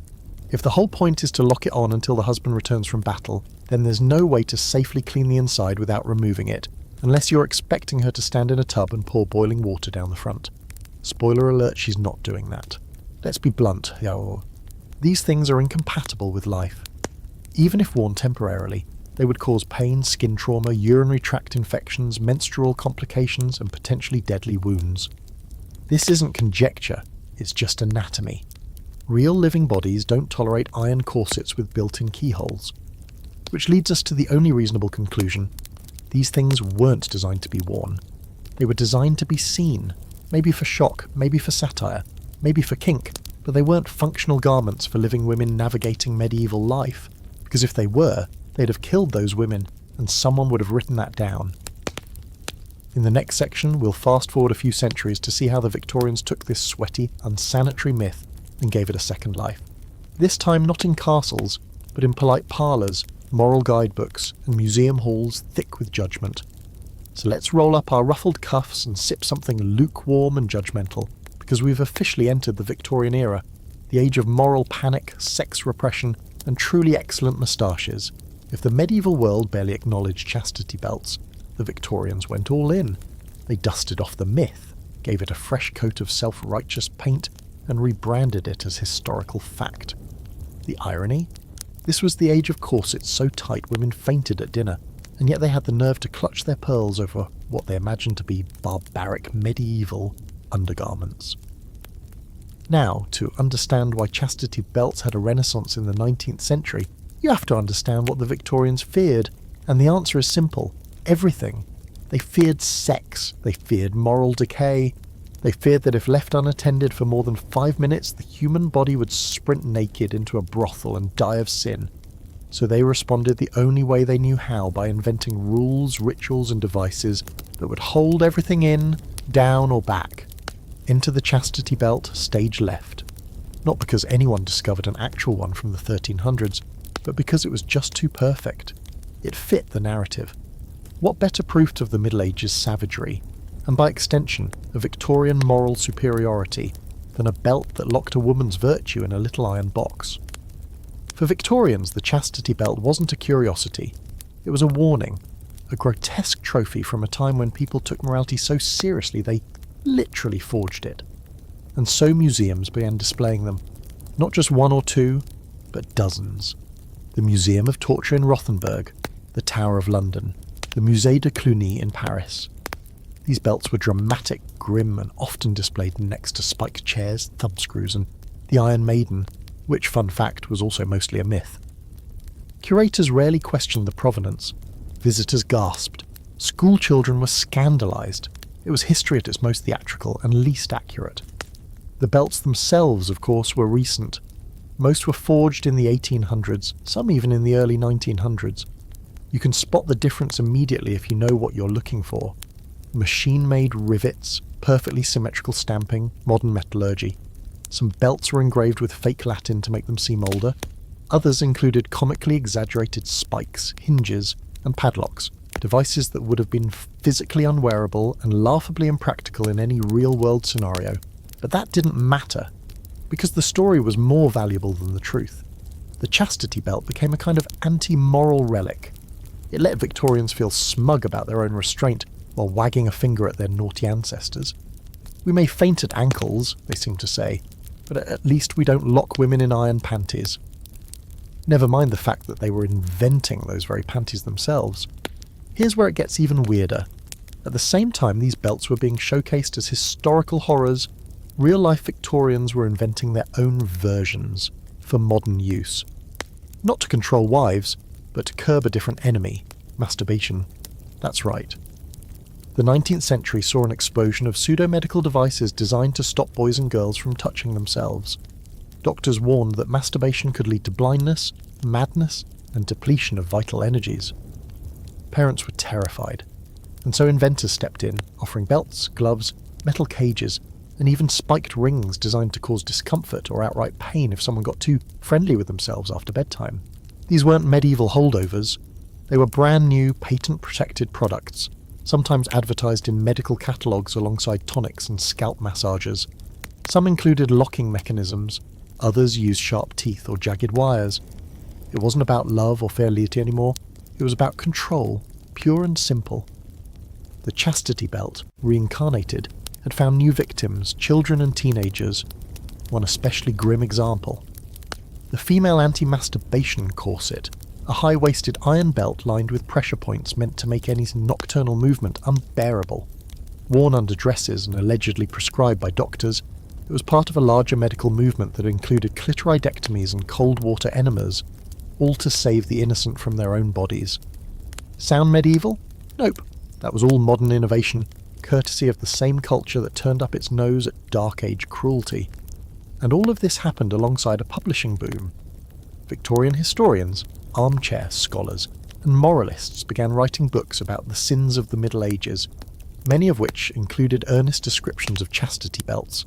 Diagrams, sketches, even fictionalised case studies appeared. None of it based on primary sources, but again, didn't matter. The public wanted drama, not documentation. The chastity belt had officially entered the realm of respectable fiction. One particularly bizarre moment in chastity belt history came in the 1870s, when a British pamphlet claimed to have discovered a secret stash of medieval female purity restraints hidden in a Welsh castle. The story made it into newspapers, complete with interviews and sketches. Years later, the discovery was revealed to be a hoax by a prankster poet who thought it would be funny to watch stuffy academics talk seriously about crotch locks, and it was funny, until people believed it, and then published it, and then taught it. Here's the paradox. The Victorians condemned the idea of chastity belts, even as they fantasised about them. In their view, it was okay to display them, discuss them, even joke about them, so long as they remained in the past. Safely behind glass, they became symbols not of cruelty, but of how far society had progressed. Of course, the reality was that society hadn't progressed. It had just traded one form of control for another, wrapped in lace and pseudoscience. There's even evidence that some Victorian-era chastity belts were used not by husbands, but by asylum administrators. Women deemed hysterical or sexually deviant were sometimes strapped into crude restraint devices, belts included, to protect them from immoral urges. These were not ancient tools, they were industrial-era innovations used in institutions that saw female autonomy as a kind of disease. If the Middle Ages looked repressive, the Victorians were quietly worse, and so the chastity belt myth grew, not in monasteries or feudal manors, but in parlours, lecture halls and display cabinets, shaped by people who never needed it to be true, only useful. It was moral theatre with a historical backdrop, a cultural Rorschach test, showing us more about Victorian fears than about any medieval reality. Next up, we're heading even deeper into the rabbit hole, because as the Victorian age wore on, things got more bizarre, not less. The chastity belt stopped being a joke and started being a solution for all kinds of things. Hysteria, wandering hands, nighttime emissions. Buckle up, because the next chapter in this saga reads less like a fairy tale and more like a medical horror story. Now, buckle in, literally and figuratively, because if you thought the Victorian fascination with chastity belts was strange, the next chapter is full-on deranged. Welcome to the age of institutional restraint, moral correction, and medical intervention via metalwork. That's right. In the second half of the 19th century, chastity belts weren't just dusty museum pieces or symbolic warnings. They became real devices with very real, very unsettling applications. Only this time the medieval myth got dragged into hospitals and asylums under the banner of science. Let's set the scene. It's the 1880s. Electricity is still a novelty. Freud hasn't quite become a household name yet, but the concept of nerves is taking off like wildfire. People, especially women, are being diagnosed left and right with mysterious ailments like hysteria, nymphomania, or excessive moral sensitivity. And where do these poor souls end up? In rest homes, sanatoriums, and private medical institutions where treatments range from the mildly invasive to the deeply barbaric. Enter the chastity belt, not as a medieval leftover, but as a modern prescription. Doctors and medical moralists began recommending physical restraint devices as a way to manage what they considered dangerous urges, especially in women and young boys. And here's the kicker. Many of these belts weren't metaphorical or performative. They were actual manufactured products. Leather and iron contraptions with locks, spikes, pressure plates and padded straps designed to prevent touching, arousal, or even the possibility of pleasure. These weren't about preventing infidelity. They were about erasing desire entirely. Let's pause and appreciate the grotesque irony here. For centuries, people believed the chastity belt was a medieval horror story, something dark and primitive that we had grown beyond. But the truth? The real chastity belt, the one that actually got used and sold, didn't come from feudal castles or crusader camps. It came from Victorian medicine cabinets. One patent filed in 1876 detailed a self-adjusting female protector, which looked like a miniature medieval torture device strapped to the lower body. The description promised it would gently discourage self-abuse in women and girls and could be worn discreetly under garments. Another, more horrifying version had a metal plate with serrated edges placed over the genitals, supposedly to train young men to stop masturbating in their sleep. If they got aroused, the spikes would remind them not to. And yes, this was real. It was advertised in catalogues under the heading Preventative Instruments. There was even an American device known as the Stevenson belt, designed for teenage boys. It featured a metal ring that fastened around the base of the penis, connected to a thigh strap. If the wearer became erect, the belt pulled tightly and caused enough pain to deter the behaviour. Parents were told this was for their child's own good, to prevent madness, blindness, or worse. Doctors backed it, ministers praised it, and manufacturers raked in money. And women, they weren't spared. The notion that women might enjoy or even initiate intimacy was so threatening to Victorian society that some female patients were physically restrained as part of their treatment. In certain institutions, if a woman was accused of being uncontrollable, disobedient, or lacking virtue, she might be placed in a belt, not to protect her, but to punish her. These cases weren't common, but they weren't unheard of either. And tragically, many of the women subjected to these treatments weren't suffering from mental illness at all. They were just inconvenient. And here's the really unsettling part. The people doing this genuinely believed they were helping. Victorian medicine was drenched in fear and fantasy about sexuality. Doctors sincerely believed masturbation caused physical deformities, mental decline, even moral collapse. So when they prescribed belts, gloves, or nocturnal cages, they saw themselves as healers. The belts were medical devices, not punishment, at least in theory. One German doctor, writing in 1889, described a 12-year-old girl who was uncontrollably curious about her body. His solution? A steel belt worn during sleep, tightened at the hips, and secured with a triple latch. He noted, approvingly, that after 3 months of use, her behaviour returned to what was expected. Which, let's be honest, is one of the most chilling sentences you'll ever hear in medical history. Now, none of these devices came out of the blue. They were born of cultural terror, an almost pathological fear of pleasure, especially pleasure outside of strict marital control. The irony is almost unbearable. In their effort to moralise the Middle Ages as a time of perversion and repression, the Victorians outdid the very caricature they were mocking. They created the world they feared, steel belts and all, while pretending it had always existed. And these devices weren't even hidden. They were sold by reputable medical supply houses. They were included in doctors' catalogues, with illustrations. Some were advertised to parents as necessary for the moral development of the young. In one French guide, a chastity belt was recommended for girls entering the puberty, with the helpful note that extended wear will dissuade bad habits and protect the reputation of the household. Again, not medieval, entirely modern. Even the language they used was revealing. These belts weren't called chastity belts in the marketing. Too medieval, too grim. Instead, they were protective garments, youth development aids, or behavioural stabilisers. Euphemism on top of euphemism, all disguising what was, at its core, bodily control through pain and restriction. Here's a fringe fact to cap it off. A few of these devices still exist in private collections. Not museum fakes, but genuine late 19th century medical instruments. And when modern collectors first found them, many assumed they were medieval. The irony? Even the real belts are confused for myths, because the actual history is somehow harder to believe than the legend. And what about the poor souls who wore them? We have no first-hand testimonies, no journal entries, no memoirs, just scraps of doctors' notes and catalogue entries. The wearers are invisible, silenced by the very systems that lock them down. Their bodies became battlegrounds in a cultural war against desire, and the belts were the front lines. In the next section, we'll explore how the belt made the leap from asylum hardware to pop culture punchline, and how modern media twisted the myth into something almost playful. So now that we've trudged through the dark hallways of Victorian medicine and moral panic, let's slide on some popcorn-scented nostalgia goggles and take a long, weird look at what happened next. Because somewhere between the asylum bed and the museum display case, the chastity belt did something unexpected. It went mainstream. And not just in dusty history books or creepy doctors' catalogues, but in cartoons, sitcoms, novelty shop, and late-night stand-up routines. It stopped being a symbol of repression and started being a punchline, a gag, a prop with comedic timing, and that shift, honestly, is one of the strangest parts of the entire Chastity Belt saga. You've probably seen it.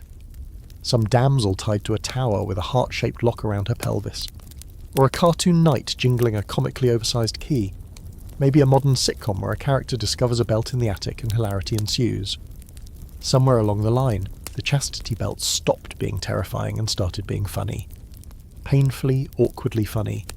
It became a joke about male jealousy, female sexuality, and the absurdity of trying to police desire with hardware. So how exactly did we go from Iron Cage of purity to Looney Tunes prop? Well, for starters, it's because the image of the belt was always kind of absurd.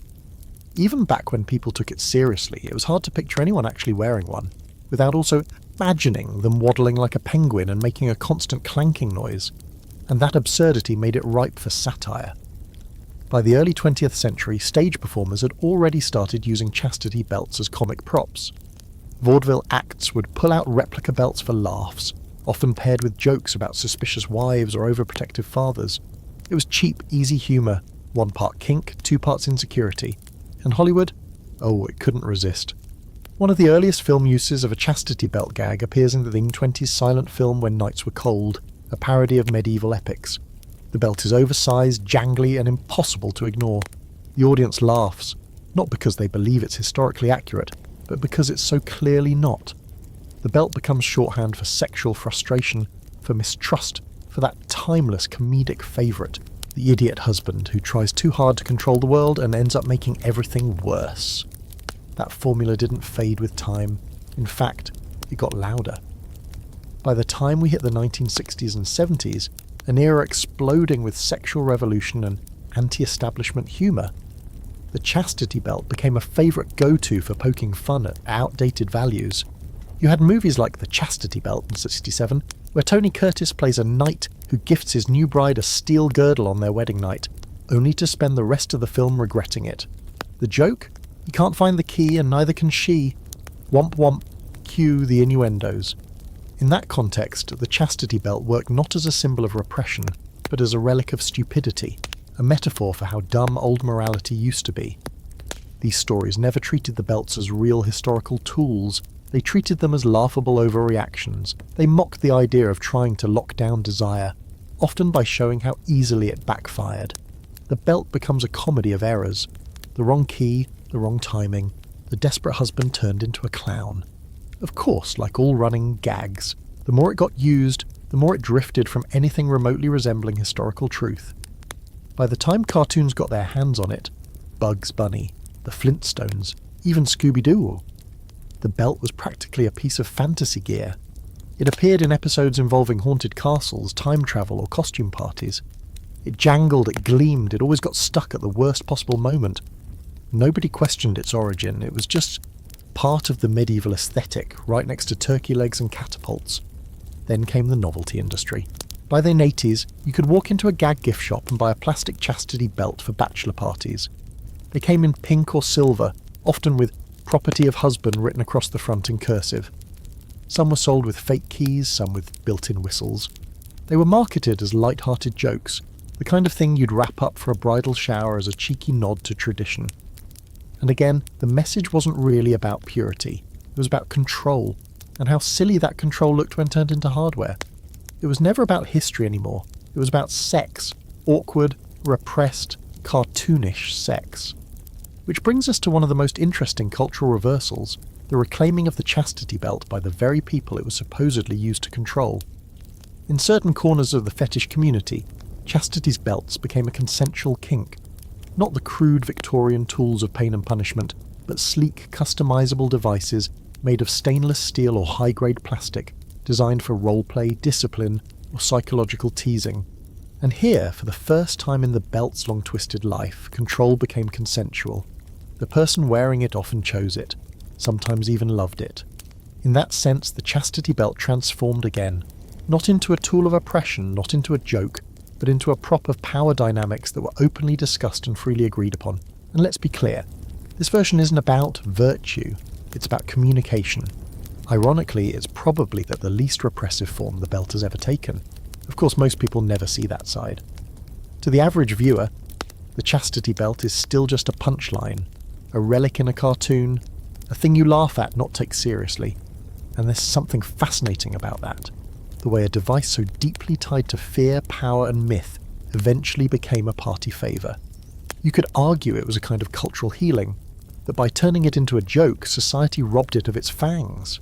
Or maybe it was just another way of avoiding the harder conversation. Because let's be honest, what's easier? Confronting the long, messy history of how society tried to control women's sexuality through stories and steel, or slapping a joke label on it and calling it a day? Still, the image lives on in film, in cartoons, in memes. The chastity belt continues to wobble along the line between myth and mockery. It's ridiculous now, but that doesn't mean it's harmless. Myths, even silly ones, shape how we think about gender, about trust, about who gets to control whose body. And as we'll see next, that myth has more layers than just haha, she's locked up. Because for all the laughter, there's still a creepy core, a desire, conscious or not, to imagine purity as something that can be padlocked. And that brings us back to the question that's been quietly humming in the background this whole time. What happens when people want the myth to be true? By now, you've probably figured out that the chastity belt is a myth wrapped in rusted metal, polished by centuries of fear, and finally tossed into the comedy bin like a banana peel of outdated morality. But here's the twist nobody talks about. Some people want it to be true, not just as a joke, not just as a quirky museum relic, but as historical fact. Because the chastity belt, despite its glaring impracticalities and lack of credible medieval documentation, scratches a deeply uncomfortable cultural itch. The fantasy that sexuality, especially women's sexuality, can be controlled, locked, sealed, and rendered non-threatening. And that fantasy has a long, weird, very persistent afterlife. So let's follow that urge all the way to the fringes, where things get especially spicy and just a little unnerving. Welcome to the world of collectors, fetishists, and modern-day manufacturers, people who build, wear, study, and even worship chastity belts, sometimes with more enthusiasm than skepticism. It's not a huge crowd, but it's dedicated, and their passion is a big reason why the myth refuses to die. Let's start with the collectors, the serious ones. There are people out there with entire rooms devoted to historic chastity belts, many of which are proudly displayed behind glass like precious artifacts. Most of these belts were made in the 19th or 20th centuries, and many of the owners know that. They'll say things like, well, it's a Victorian replica, but it represents a tradition going back to the Crusades. Some even display museum-style labels, complete with dramatic origin stories that they admit are probably fake, but still enjoy telling. It's part cosplay, part wishful thinking. The belt becomes less a historical object and more a piece of material mythology, a relic from a world people want to believe existed. There's a peculiar reverence here. For some, the chastity belt represents not cruelty, but structure. A world where roles were clearly defined, and morality was enforced with cold certainty. It doesn't matter that no one actually wore one in the 12th century. The belt symbolises the idea that someone could have, and to these collectors, that's enough. They aren't trying to prove history, they're curating a dream. A weird, rusty, mildly terrifying dream. But collectors are just one corner of the belt-loving world. Let's talk about modern chastity fetishism. Because yes, it's real, and yes, it's a thing. There are entire websites, forums, and subreddits devoted to chastity play, usually consensual, often creative, and occasionally shockingly well-engineered. These belts aren't museum replicas. They're sleek stainless steel or high-tech polymer devices with adjustable fittings, ventilation slots, and often Bluetooth-compatible locks. Seriously, we've moved from myth to app-controlled groin hardware.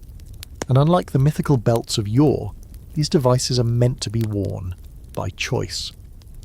In this context, chastity is rebranded as power exchange. One partner wears the belt, the other holds the key. It's about trust, not fear. Control, yes, but the kind negotiated in advance and maintained through mutual agreement. The person wearing the belt might find it empowering, or challenging, or comforting. The point is, it's voluntary, and that makes all the difference. Here's the interesting thing. Some of these users also lean into the medieval myth. They might roleplay as a knight and a lady-in-waiting, Or pretend the belt is centuries old, passed down through generations. There are even belts designed to look medieval, complete with faux rivets and keyhole engravings, purely for aesthetic reasons. It's cosplay meets kink. A fantasy of control laced with historical drama. But even here, most participants know it's just that, a fantasy, a curated illusion. They know the truth. They were just choosing the fiction for fun. Then there's a darker edge, a smaller, less chatty fringe that clings to the myth for less playful reasons. These are the people who argue, on message boards, in comment sections, and occasionally in self-published books, that chastity belts should have been real, that maybe in some idealised past, they were. And even if they weren't widespread, they should have been. These voices often romanticise the idea of a world where women's sexuality was forcibly restrained for their own good. They dress it up in the language of tradition, protection, virtue, but at its core is the same old fantasy: control. This group tends to reject modern scholarship. They'll dismiss carbon dating, ignore anatomical studies, and cherry-pick anecdotes to keep the dream alive. And it's not just online cranks. You'll find their influence in certain traditionalist religious blogs, in moralist manifestos, even in comments under YouTube videos featuring museum tours. Back when men were men and women were obedient, one guy writes, under a video of an 1890s belt. Never mind that it was a fake. The belt represents something to him, something he feels he's lost. Why does this matter? Because it shows that myths aren't just innocent stories. They carry baggage. The chastity belt might seem harmless as a punchline or a kink prop, but in the hands of people clinging to authoritarian fantasies, it becomes a weaponized lie. Badge of nostalgia for a time that never existed, a time where control was absolute and desire was shackled. These people don't want historical accuracy. They want confirmation of their worldview. And the chastity belt, with its lock and key simplicity, is the perfect prop. Even outside of fringe communities, the myth hangs around because it's convenient. It lets modern people look back at the Middle Ages and feel smug. Look how far we've come, we say, ignoring the ways in which bodily autonomy is still challenged today. We pretend the belt is in history, forgetting that its worst iterations, the ones used in asylums and bedrooms without consent, aren't even 2 centuries old. And this brings us to one of the weirdest moments in the chastity belt's afterlife. The fake belt that fooled a major German museum in the 20th century. The story? A man donated a genuine 14th century chastity belt with a tear-jerking backstory involving a knight, his doomed wife, and a secret key lost in battle. The museum displayed it proudly. Photos were taken, souvenirs sold. It wasn't until a young researcher noticed machine-cut rivets and a hinge design from the 1890s that anyone raised an eyebrow. Turns out the belt had been custom-ordered from a Bavarian metalworker in 1912 as a wedding gag. The museum quietly removed the exhibit, but the story had already gone viral in its own century. Even today, images of that belt show up in medieval history posts online. So yes, the chastity belt myth lives on, not because it's true, but because it's useful, as a warning, a joke, a fetish, or a fantasy. The belt has been everything except what it was supposedly meant to be. And the people who love it most, they don't need it to be real, they just need it to feel right. Next, we're going to look at one of the boldest forgery cases in chastity belt lore. A French craftsman who built fake belts so convincing, they were published in academic journals before anyone realised they were freshly forged fiction. Let's stroll into a little Parisian workshop in the late 1800s, walls lined with tools, a forge glowing in the corner, and the faint scent of scorched metal lingering in the air. You're standing inside the studio of what might be the most unintentionally influential liar in chastity belt history. A French craftsman named Antoine Moreau, not a historian, not an academic, just a skilled metalworker with an entrepreneurial streak, and, apparently, a sense of humour twisted tighter than the locks he forged. His specialty? Fakes. And not just any fakes.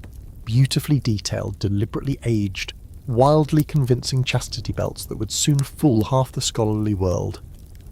You see, by the 1880s, museums were hungry. The rise of public collections meant a growing appetite for artefacts that could shock, delight, and instruct. Torture devices, execution tools, bizarre relics from barbaric times. They were all the rage. The chastity belt fit perfectly into this niche. It was creepy, moralizing, exotic, and just titillating enough to make everyone uncomfortable.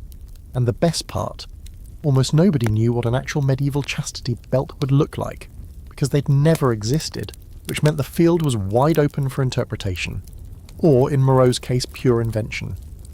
Moreau, who had a background in ornamental ironwork, began producing what he claimed were authentic 15th century chastity belts. He designed them to look medieval, heavy plates of steel, clunky hinges, riveted joints, and keyholes that looked suspiciously like modern lock designs. Some featured etched floral patterns to suggest noble ownership. Others included faux Latin inscriptions meant to pass as religious or ceremonial. They were clearly made to be displayed, not worn, and that was part of the plan. His belts ended up in several prominent European collections, including private cabinets of aristocrats who enjoyed shocking their guests. But Moreau's true masterpiece, a belt now simply known as La Ceinture de la Sainte Fidélité, eventually made its way into a respected museum in Lyon. It was labelled, catalogued and published in a Journal of Medieval Studies in 1892, complete with glowing commentary about its elegant design and surprisingly well-preserved condition. The curator claimed it was found in a Benedictine convent and used to preserve the purity of novice nuns. Sounds dramatic, right? A little too dramatic. Fast forward a few decades, a young metallurgist named Jeanne Rameau, no relation, just coincidence, began researching pre-Renaissance metal forging techniques. She was intrigued by the belt's craftsmanship, but confused by certain features. The rivets were machine-pressed. The lock looked like a late 19th century luggage fastener. And the steel composition didn't match anything used before the Industrial Revolution. In short, the thing was about as medieval as a waffle iron. Further investigation turned up a trail, an old invoice from Moreau's workshop, a photograph of a nearly identical belt in a Paris curiosity shop, even letters from Moreau himself, half boasting, half confessing that his chastity belts were artistic impressions, designed to satisfy museum directors and their hunger for darkness. He even joked in one note that his belts had done more to preserve female purity than the Catholic Church. You almost have to admire the audacity. But the damage had already been done. For decades, those belts had been cited in academic papers, used in classroom lectures, and copied by other craftsmen. At least 3 other known forgers, 2 in Germany and 1 in Italy, admitted to creating their own versions based on Moreau's designs. The myth had gone from drawing to object to reference point. And even after Rameau published her findings, some institutions quietly kept the belts on display. Why? Because they were popular. They pulled crowds with them. They sold postcards. Facts, it turned out, weren't great for business. And this wasn't a one-off scandal. The late 19th and early 20th centuries were riddled with this kind of artefact fiction. Torture masks, executioners' gloves, self-flagellation whips made of horsehair and thorns. Most of them had no historical precedent, but they fit the story people wanted to believe, that the past was darker, stranger, and more obsessed with morality than the present. The chastity belt just happened to be the star prop in that fantasy. One quirky detail from the Moreau case: several of his belts included small compartments built into the side, tiny hollowed-out pockets sealed with a sliding latch. For years, no one knew what they were for. Some assumed they were for sanitary pads. Others suggested they held perfume or possibly sacramental wafers, but in reality, they were joke compartments. One was found with a tiny scrap of paper tucked inside that read, in French, "If you're reading this, she figured out the lock." Moreau wasn't just a forger, he was a prankster, which leads to an uncomfortable question. Did these craftsmen believe they were deceiving the world, or just participating in a kind of historical theatre? Moreau himself didn't see his belts as lies. He called them visual stories, tools for education, devices that made people feel the past, even if the details were fiction. It's a slippery slope, of course, and a dangerous one for historians, but in the realm of myth-making it worked. Even today, some of Moreau's belts are still floating around in antique shops and private collections, occasionally misidentified as authentic. And every now and then one shows up in an auction catalogue with a carefully worded description like purported to be medieval, or in the style of 15th century restraint devices. It's a soft lie, a wink, because no one wants to admit they got tricked by a man who made iron jokes for a living. And let's be honest, it's not just about the belts, it's about what they represent. For 19th century collectors, they were a symbol of the past's supposed moral rigour. For modern viewers, their curiosities, punchlines or fantasy fuel, the fact that they were fake all along, that's almost irrelevant. People want the story, the locked woman, the jealous husband, the forbidden key. It's a myth with legs, just not very comfortable ones. So the next time you see a chastity belt in a museum or a history book, ask yourself, who made it? When? And why? Because chances are it didn't come from a dungeon. It came from a Parisian workshop dreamed up by a man with a hammer, a sense of irony, and an uncanny knack for giving people exactly what they wanted to believe. In the next section, we'll explore another layer of this tangled myth. How a German museum turned a clearly fake chastity belt into an unintentional internet icon, and what that says about how myths survive in the age of memes. You walk into a quiet Berlin museum sometime in the late 20th century, maybe expecting suits of armour, oil paintings, or an old printing press. But instead, there it is, hanging in a glass case like a solemn war medal, a chastity belt. Not a graceful one either. This thing looks like it was designed by someone who had only ever heard about human anatomy through a foghorn. Big, crude, iron grey, with thick rivets and a lock the size of a teacup. It's horrifying, ridiculous, and somehow funny. You squint at the placard.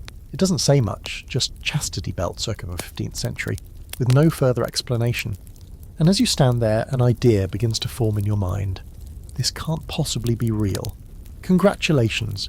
You've just joined thousands of tourists, students and history buffs who've passed through the Museum of Medieval Crime and Justice in Rothenburg, or similar Tutsustore institutions across Europe, and quietly thought the same thing. Wait, is this a joke? And in at least one infamous case, it literally was. Let's rewind to the 90s, when a Berlin museum displayed what was presented as a rare and authentic medieval chastity belt. It became an instant attraction, not because people believed it was real, but because it looked so cartoonishly fake that it bordered on parody. The thing had exaggerated spikes along the inner rim, decorative iron hearts, a lock that looked like it belonged on a barn door. Even the shape was all wrong, more metal diaper than functional restraint. But it had a story, supposedly discovered in an old Bavarian estate dated vaguely to the late 1400s and preserved through generations by a noble family that preferred not to be named. Mysterious, suspicious, totally unverified. And yet, it worked. People took photos, they made jokes. A few whispered that it looked authentic, because hey, the Middle Ages were weird, right? Eventually someone snapped a blurry picture, uploaded it to an early internet forum, and the image began its second life, as a meme. The caption? When trust issues go medieval. It exploded, copied, reposted, recaptioned. Suddenly the chastity belt wasn't just an odd artifact, it was a punchline in the endless comedy loop of online culture. One version had it labelled the original relationship status. It's complicated. Another showed it beneath the words, "Problem solved, gentlemen." And another went viral with anti-cheat DLC installed. It hit Reddit, Tumblr, meme boards, even corporate slide decks about team accountability. Because of course it did. The internet, in its usual fashion, took something ambiguous and turned it into a punchline. But here's the thing. It also cemented the myth. For every user who saw the joke, there were 5 who assumed the photo was real, or real enough. After all, it was in a museum. Why would they display something fake? That's the seductive logic. The illusion of institutional authority adds just enough credibility to keep the myth breathing. Never mind that museums, especially smaller ones, have been displaying forged, misattributed, or straight-up theatrical artifacts for over a century. Never mind that many of these chastity belts were never tested, never traced, never questioned.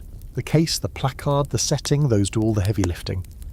Eventually, the museum in Berlin quietly revised its signage to reflect that the belt was likely of later origin, which is curator speak for, yeah, we know this is a fake, but it's too popular to take down. And honestly, they weren't wrong. People still flock to see it. It's a staple on museum trip photo reels. Travel bloggers name-drop it.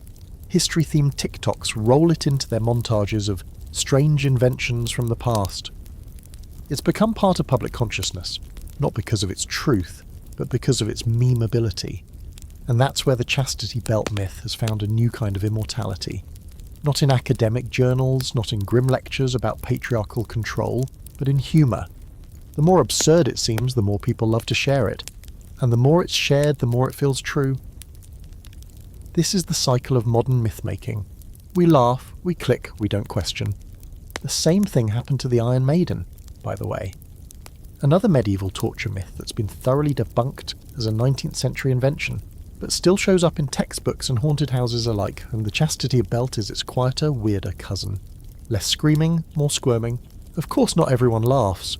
Some modern visitors, especially those unfamiliar with the context, take the chastity belt as solemn evidence of historical misogyny. For them, it's not a meme, it's a horror story. They see it as proof that women's bodies have always been policed, restricted, and dehumanised. And while the actual belt may be fake, the emotion it triggers is very real. That's the tricky thing about myth artefacts. They can be false in fact, but true in feeling.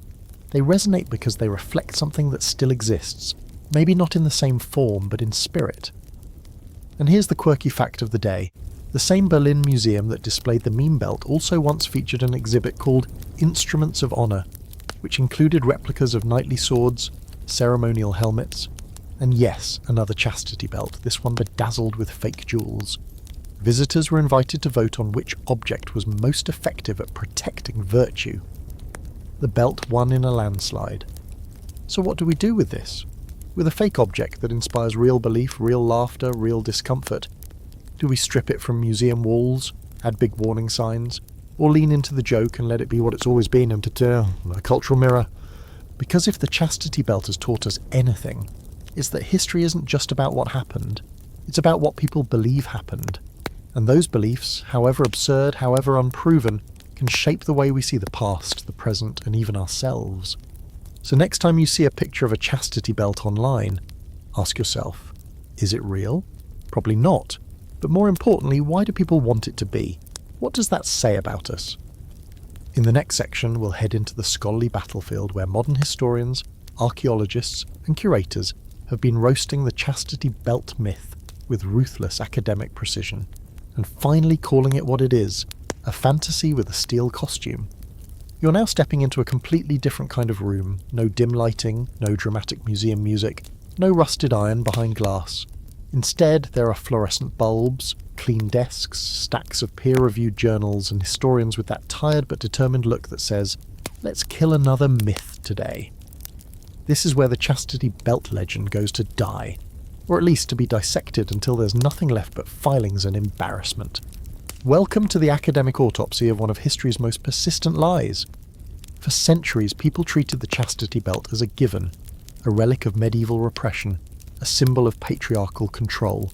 It didn't matter that most of the belts in museums had 19th century welding marks or locks more suitable for briefcases than bodily imprisonment. If it looked old and scary, it must have been true. But then the historians got feisty. Around the mid-20th century, scholars began digging deeper, and what they found wasn't iron but air. One of the first to really challenge the myth was British historian E.J. Dingwall, who in the 1930s wrote a surprisingly spicy little essay titled The Girdle of Chastity. You'd think, from the title, he was a believer. Not so. Dingwall combed through archives, inventories, religious tracts, court records and poems, and came up nearly empty.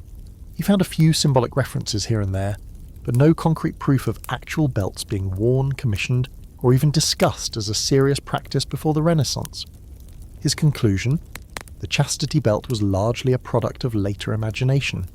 This was historian speak for everyone's been duped. But Dingwall wasn't done. He also pointed out how many of the belts on display were chemically tested and found to contain modern metals, nickel, chromium, even machine-grade steel, materials that simply didn't exist in medieval Europe.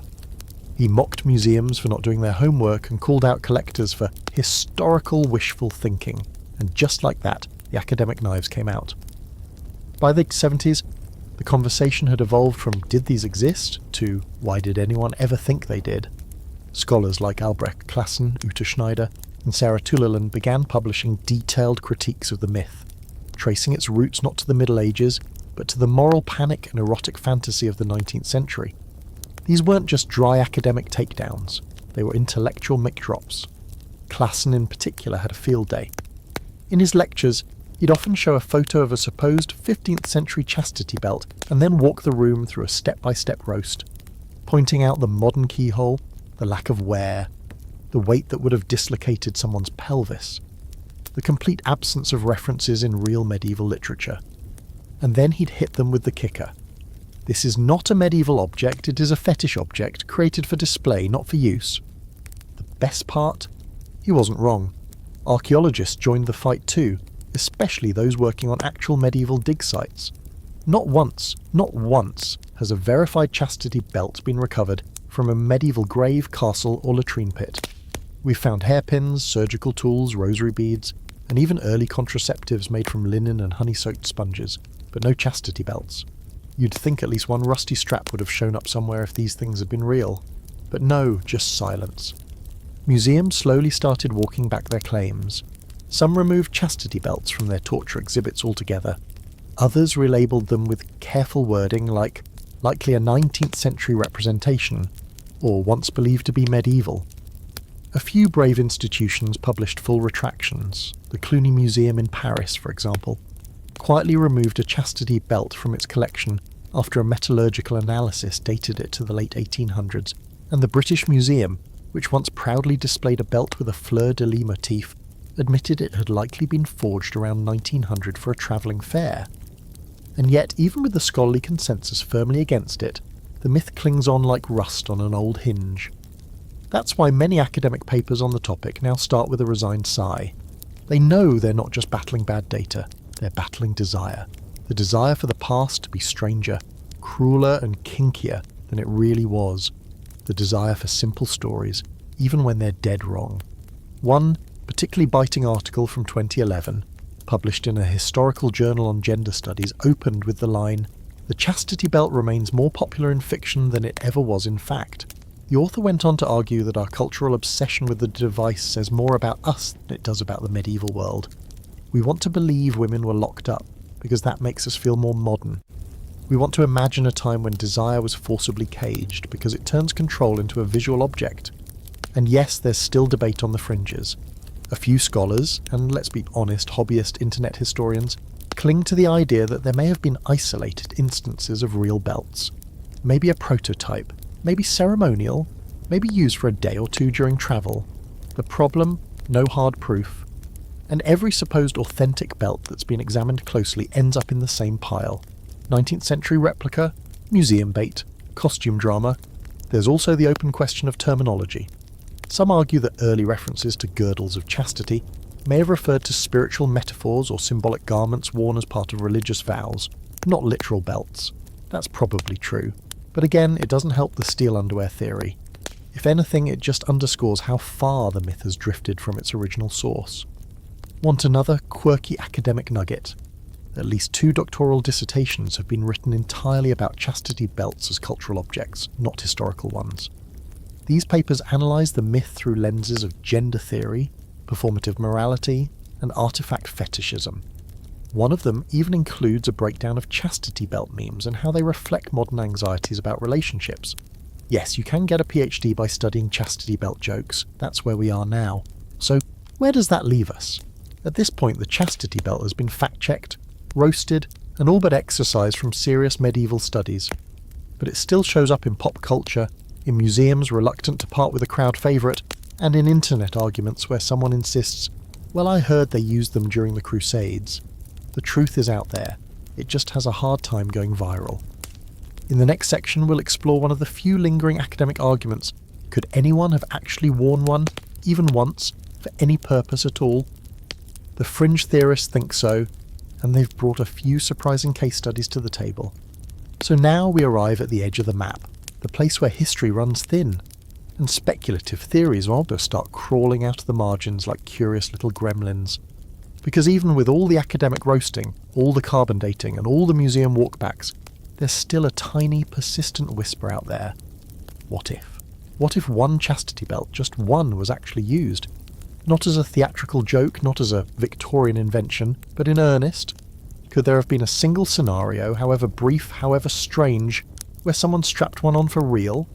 That question keeps the fringe theorists busy.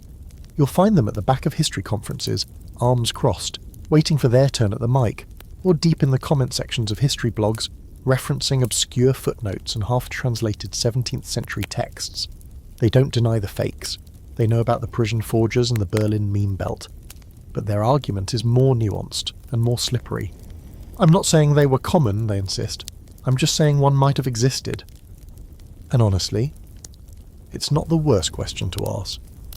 Let's start with the most plausible scenario: ceremonial or symbolic use. Some scholars suggest that just maybe, chastity belts weren't designed for daily wear, but instead as symbolic gifts or ritual objects. Think of them less as undergarments and more as iron engagement rings. A token of fidelity, a bizarre, uncomfortable promise. There's at least one record from the late 1500s in Italy, where a nobleman supposedly gifted his bride a belt to honour her purity. The wording is vague, and there's no physical belt to study, but the phrasing implies it wasn't worn, just shown off, like a twisted wedding present, or maybe a gag gift with the noble flair. Either way, not an everyday accessory. Then there's the traveller theory. This one pops up often. A woman journeying alone or with servants across dangerous terrain wears a locking belt to deter attackers. Sounds smart in theory, but again, no solid evidence, no letters, no church records, no surviving belts with signs of wear from this kind of use. It also assumes attackers would be so thrown off by a locked metal plate that they had abandoned the assault entirely, which, if you've read any accounts of medieval violence, seems optimistic. And let's not forget the basic physics. Walking long distances in a chafing iron clamp isn't exactly ideal for travel. Still, some historians are open to the possibility of one-off usage. The logic goes like this. The Middle Ages were weird, people experimented with all kinds of devices, and the fact that most chastity belts are fakes doesn't automatically mean all of them are. After all, we have records of other failed or bizarre inventions, medieval prosthetics, animal masks, even early attempts at scuba gear. Why not a failed attempt at pelvic security? One odd case often cited by the fringe camp is a 16th century belt found in a private collection in Austria. The belt has been carbon dated to around 1540, and it's clearly not Victorian in design. It has crude ironwork, irregular rivets, and no machine-made parts. But here's the twist. The locking mechanism doesn't function. It's decorative. The belt couldn't actually fasten securely, which raises the question, was it ever intended to? Was it made as a joke, a theatrical prop, or a prototype that never worked? Fringe theorists call it the best candidate. Mainstream scholars call it a Renaissance art piece. The debate simmers on, unresolved. Another case comes from a 19th century book of European curiosities that describes a chastity belt worn by a mentally infirm woman in a rural Italian convent. No object survives, no other witness accounts exist, but it's cited often in fringe texts as proof of real use. Again, the story may reflect more about the 19th century's treatment of mental health than about any medieval practice. But the anecdote persists, passed from book to blog like a relic of hope. So what do we do with these grey zone cases? Are they evidence, or just tantalising shadows? Here's where it gets philosophical. History is full of things that happened once. One person might have tried to fly using chicken feathers. One king might have worn a meat crown. One noblewoman might have strapped on an iron girdle because she genuinely thought it would keep her safe or pure or somehow blessed. We can't disprove that completely, but that's not the same as confirming a practice. Anecdotes are not data, exceptions don't make rules, and yet there's a strange comfort in the possibility. The idea that someone, somewhere might have believed enough in the belt to try it out. Even if it failed immediately, even if it hurt, it makes the myth feel more human, less like a lie, more like a misremembered truth. A prototype lost to time, blown out of proportion by centuries of storytelling. One particularly quirky historian, Dr. Lutz Kuhn from Hamburg, wrote a half-serious article proposing the ceremonial practicality hypothesis. His theory, chastity belts were never meant to be worn long-term, but they were real objects used for theatrical moral demonstrations. Picture a noble family gathering. A father presents his daughter with a belt in front of witnesses, she ceremonially accepts it, and then never wears it again. The belt becomes a visual moral statement, a Victorian PowerPoint slide. Dr. Kuhn's paper includes the note, "The belt is worn by reputation, not by the hips." A line so poetic it deserves to be engraved on an actual artefact. Still, the scholarly consensus remains firm. Could one have existed? Maybe, but even that's a stretch. Because here's the key thing, extraordinary claims require extraordinary evidence. And the chastity belt, even in its most maybe scenarios, doesn't deliver. We don't have wear marks, we don't have user complaints, we don't have instruction manuals, ecclesiastical decrees, or even blacksmith receipts.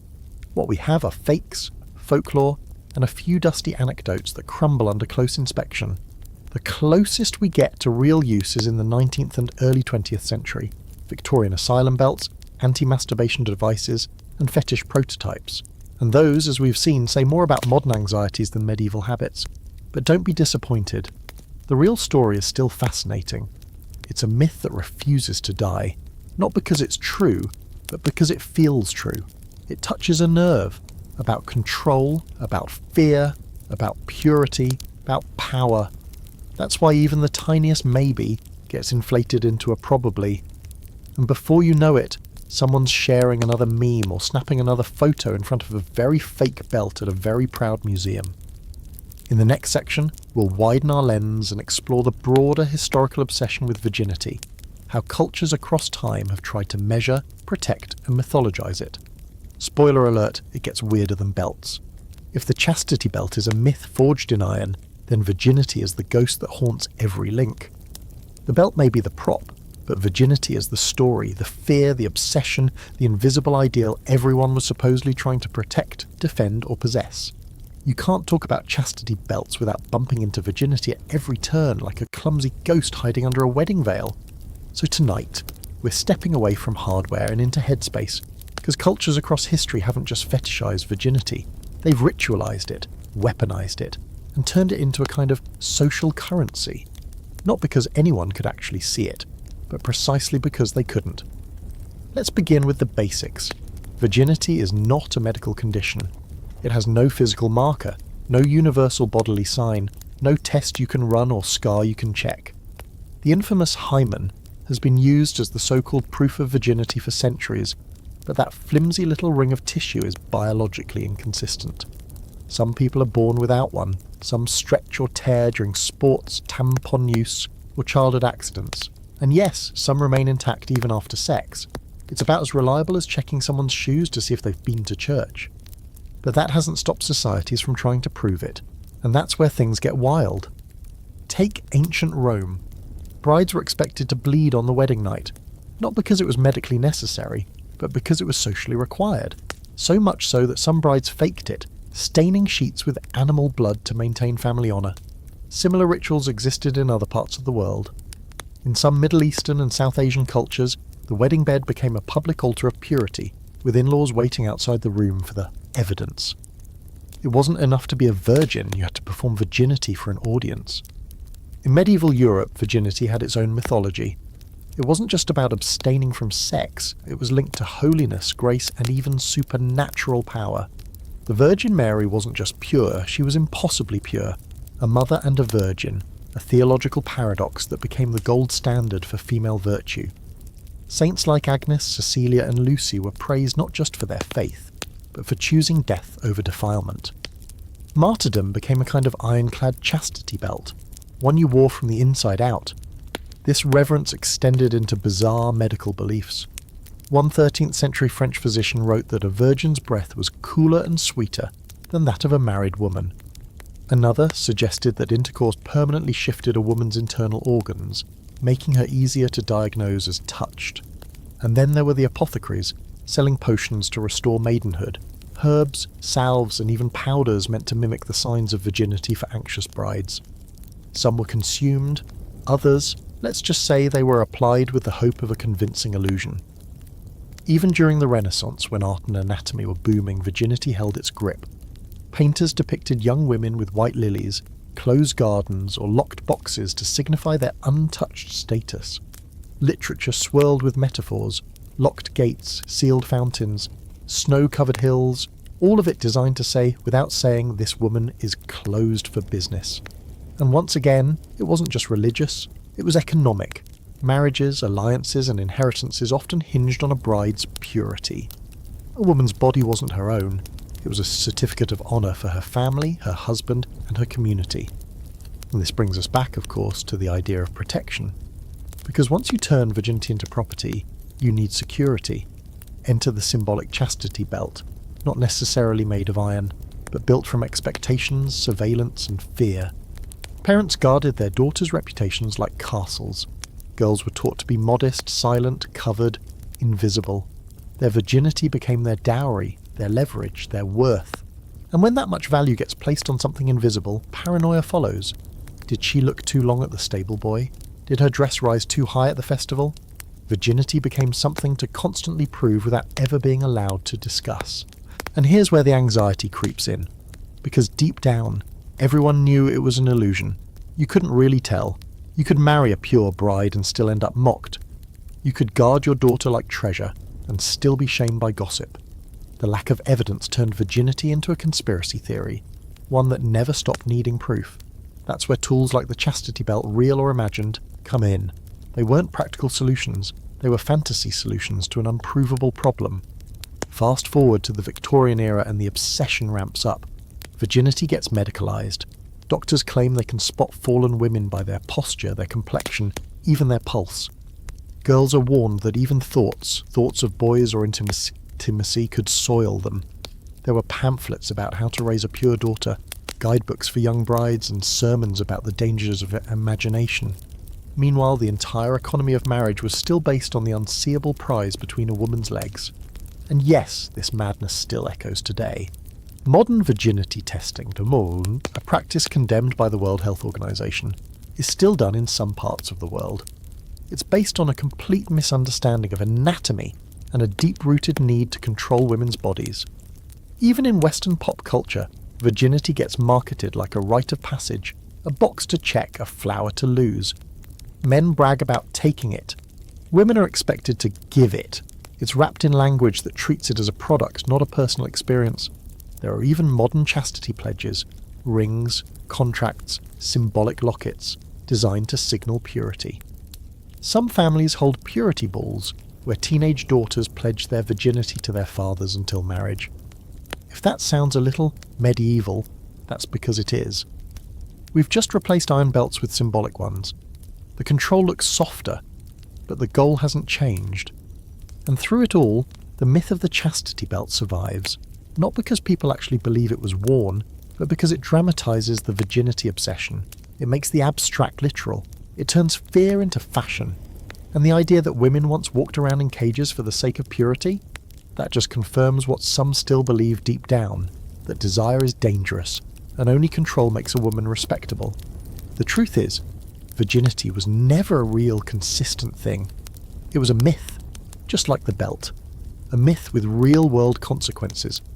Because while no woman in history may have actually worn an iron chastity belt, millions lived like they had one. Watched, judged, restricted, and punished for what they did or didn't do with their own bodies. In the next section, we'll dive even deeper into the medieval brain and explore what people actually believed about sex, anatomy, and morality. Because if you think this was all about purity, wait until you hear how the average monk imagined the female body worked. Now that we've unravelled the cultural messiness of virginity, let's lower ourselves carefully, like a cautious monk descending into the anatomical dungeon of medieval sex education. This is where the chastity belt myth starts to make a bizarre sort of sense. Not because it was ever practical, but because, frankly, medieval people didn't fully understand how bodies worked. Like, at all. And once you realise how wildly wrong they were about even the basics of sex and anatomy, it becomes much easier to believe they might imagine something as absurd as a locked metal undercarriage. Let's start with a simple question. How did people in the Middle Ages think reproduction worked? Well, depending on who you asked, the answer could include everything from wandering wombs to divine breath. One popular theory, inherited from ancient Greece and still bouncing around medieval manuscripts, was called the two-seed theory. This idea, originally from Aristotle and Galen, claimed that both men and women produced a kind of seed during intercourse. If both seeds were strong and pure, you'd get a boy. If the woman's seed was stronger, you'd get a girl, if only the man's seed was present. No pregnancy, which naturally made it the woman's fault if a marriage remained childless. Because why not blame the one person who didn't write the theory? Then there was the belief that female orgasm was necessary for conception. Monks, doctors, and philosophers wrote that a woman had to experience the physical pleasure, release, as they called it, for her body to be fertile. So if a woman became pregnant after being assaulted, well, she must have enjoyed it. That's not just disturbing, it's a twisted logic that shows up in actual medieval court documents, and it gave people, especially men, even more control over women's bodies and reputations. But wait, it gets weirder. One 13th century manuscript describes the womb as a hot cavern that could shift position depending on a woman's emotional state. The uterus was believed to be a somewhat mobile organ, capable of floating around the body and causing hysteria if it got confused. This belief, derived from earlier Greco-Roman texts, persisted for centuries.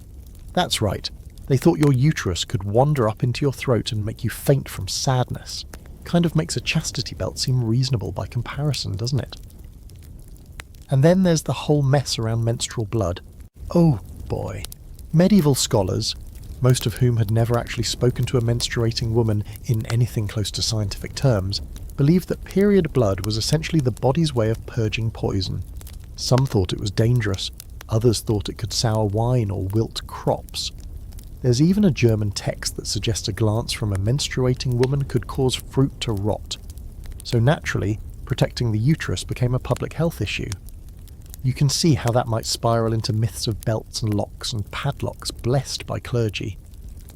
One of the stranger texts is De Secretis Mulierum, on the secrets of women, a 13th century guidebook written by a man who, and this cannot be stressed enough, had no idea what he was talking about. This gem includes such claims as women's bodies are colder and wetter than men's, which makes them more deceitful, menstruation is caused by an excess of black bile, and the uterus has 7 chambers, each corresponding to different astrological signs. It reads like a horoscope written by a drunk alchemist. Still, these writings weren't fringe. They were considered cutting-edge medical theory. Universities taught them, priests cited them, and women, often kept from education, had no formal way to challenge the nonsense. So if someone proposed that strapping a belt around a woman's pelvis could protect her virtue, or her health, it didn't sound entirely absurd to the people reading this stew of magical anatomy. But the misinformation didn't stop at books. It crept into sermons, confessions, and public health advice.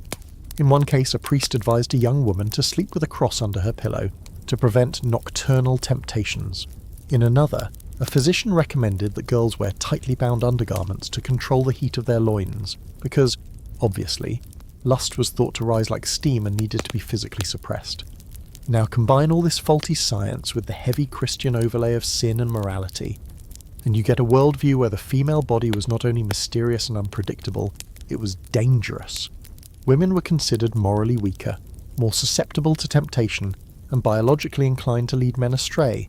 That's not poetic flourish, that's actual doctrine. The church taught that Eve was the source of mankind's fall, and by extension every woman was a ticking time bomb of sinful potential. So it's no wonder that the idea of physical restraint took hold, even if it was mostly metaphorical. Belts, girdles, tight bindings, these weren't just clothing accessories. They were symbols of containment, of virtue enforced through physical boundaries.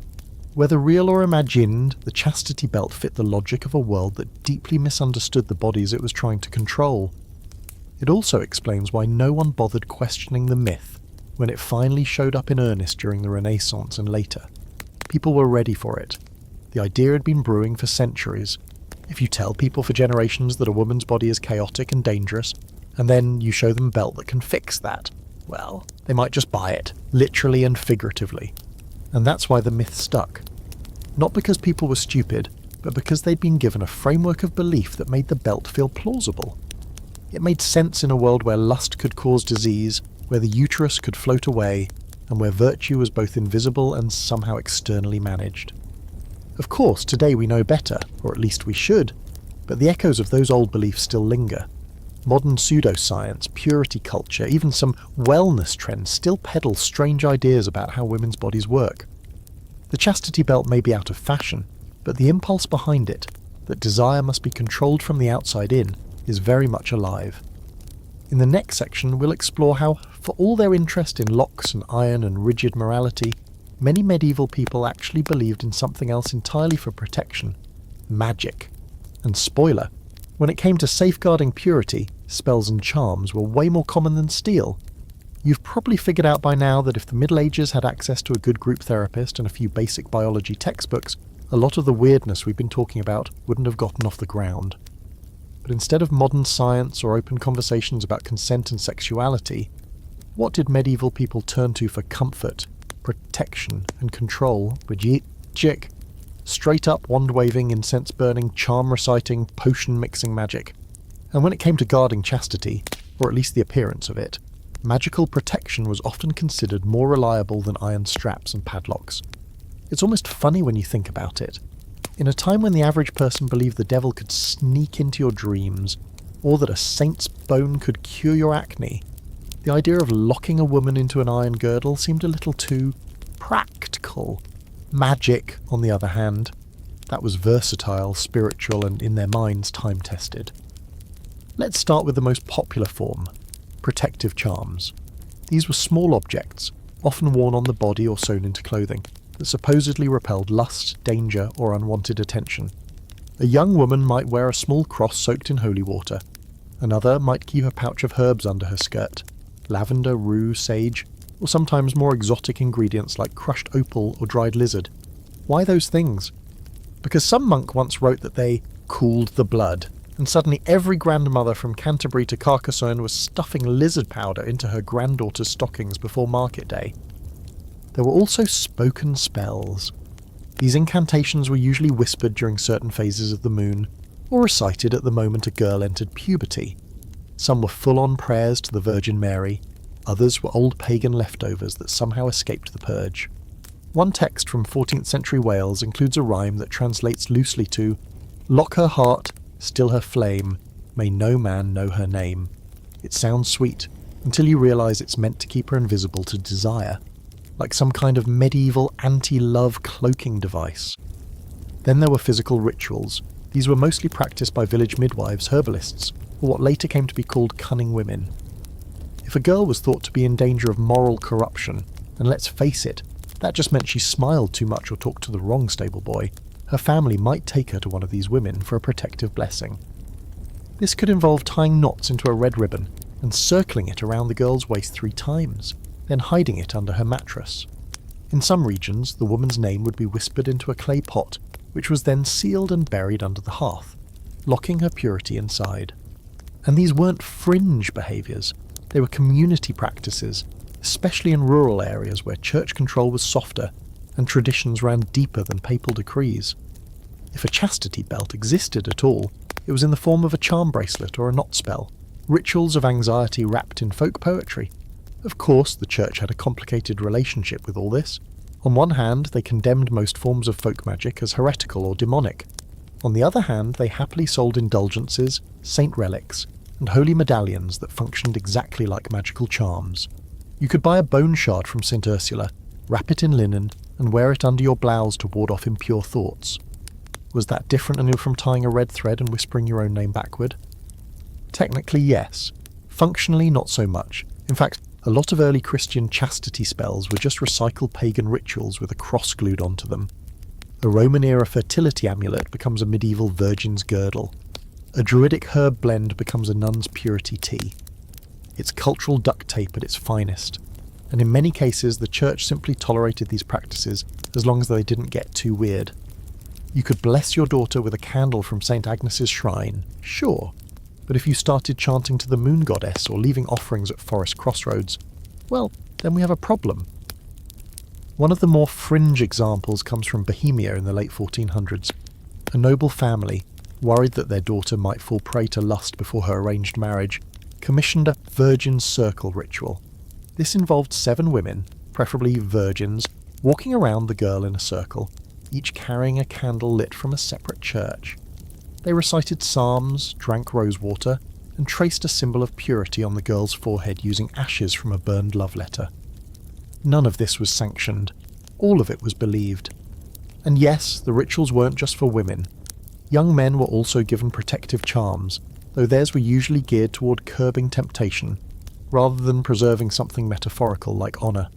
A 15th century French manual advises boys to keep a small piece of iron in their shoe to ward off lustful thoughts. In Poland, boys were advised to sleep with garlic under their pillow, and avoid looking into mirrors too long lest vanity tempt them into sin. Basically, chastity magic was a co-ed endeavour, just flavoured differently depending on who was supposed to be doing the resisting. There's even evidence of protective tattoos. In some Balkan regions, young girls were marked with small blue dots on their inner thighs applied with needles and plant dye, to signify purity and protect against the evil eye. These were done in secret and usually explained away as birthmarks if a church official ever came sniffing around. The dots were believed to cause pain if a man tried to touch the girl without consent, a magical booby trap if you will. So why don't we hear more about this side of the chastity story? Because it's hard to display in a museum. Iron belts make for good spectacle, spells don't. You can't frame a whispered prayer or put a buried pot under glass. You can't dramatise the quiet anxiety of a mother tying a red thread around her daughter's waist before a festival. Those stories don't clang or jingle or make people gasp, but they're probably far closer to what actually happened. And here's the kicker. Most of these magical practices weren't about controlling women, they were about protecting them. Sure, the idea of guarding virginity still reeks of patriarchal nonsense, but for many women in these communities, magic was a way to exert a little bit of power. They couldn't change the rules, but they could play within them. A charm, a ritual, a whispered rhyme, these were small acts of agency in a world that didn't offer many. So no, medieval women probably weren't strapped into iron underwear and locked away like prize goats. But they were surrounded by a system, spiritual, magical, social, that constantly reminded them their worth depended on purity. Sometimes it came in the form of a priest, sometimes it came in the form of lavender stuffed in a sash. Either way, the spell was the same: stay good, stay quiet, stay locked. In the next section, we'll take this cultural shapeshifting to its natural conclusion and explore how the chastity belt myth evolved yet again, this time into pop culture, slapstick comedy, and modern entertainment. Because somehow, after centuries of fear and fiction, the belt that was never real became iconic. So here we are, hurtling through time, magic and myth in the rearview mirror, and barreling straight toward the glittering neon chaos of pop culture, where chastity belts, against all logic, become punchlines, props, and even plot devices. It's a bizarre cultural afterlife, like watching a grim old ghost retire from haunting medieval manuscripts and land a recurring role in Saturday morning cartoons. What started as a creepy, possibly fake object of control ends up wedged between pratfalls and double entendres. Because if there's one thing the chastity belt has proven good at, even better than locking up virtue, it's getting a laugh.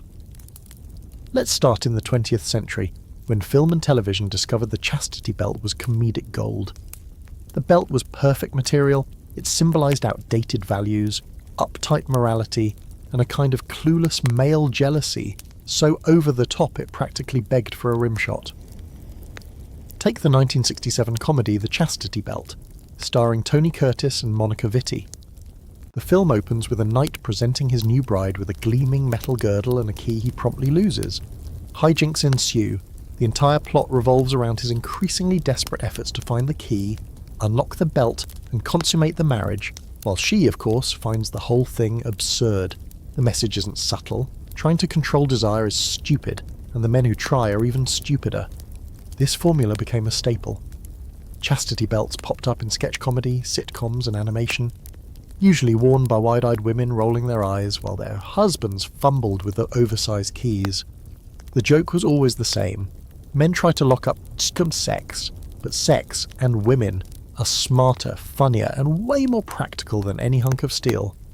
Think Monty Python and the Holy Grail, where the Castle Anthrax sequence involves dozens of lonely sex-starved women and one very reluctant knight. There's no actual belt, but the humour draws from the same fantasy, that female sexuality is somehow locked away, waiting to be discovered or, more often, liberated. In cartoons it got even more ridiculous. Bugs Bunny dons a chastity belt in drag, Tom and Jerry throw one in as a sight gag. Even the Flintstones, set in prehistory, features a joke about a prehistoric chastity belt, because when it comes to punchlines, logic doesn't matter. The belt became timeless, a kind of universal shorthand for sexual anxiety and archaic control.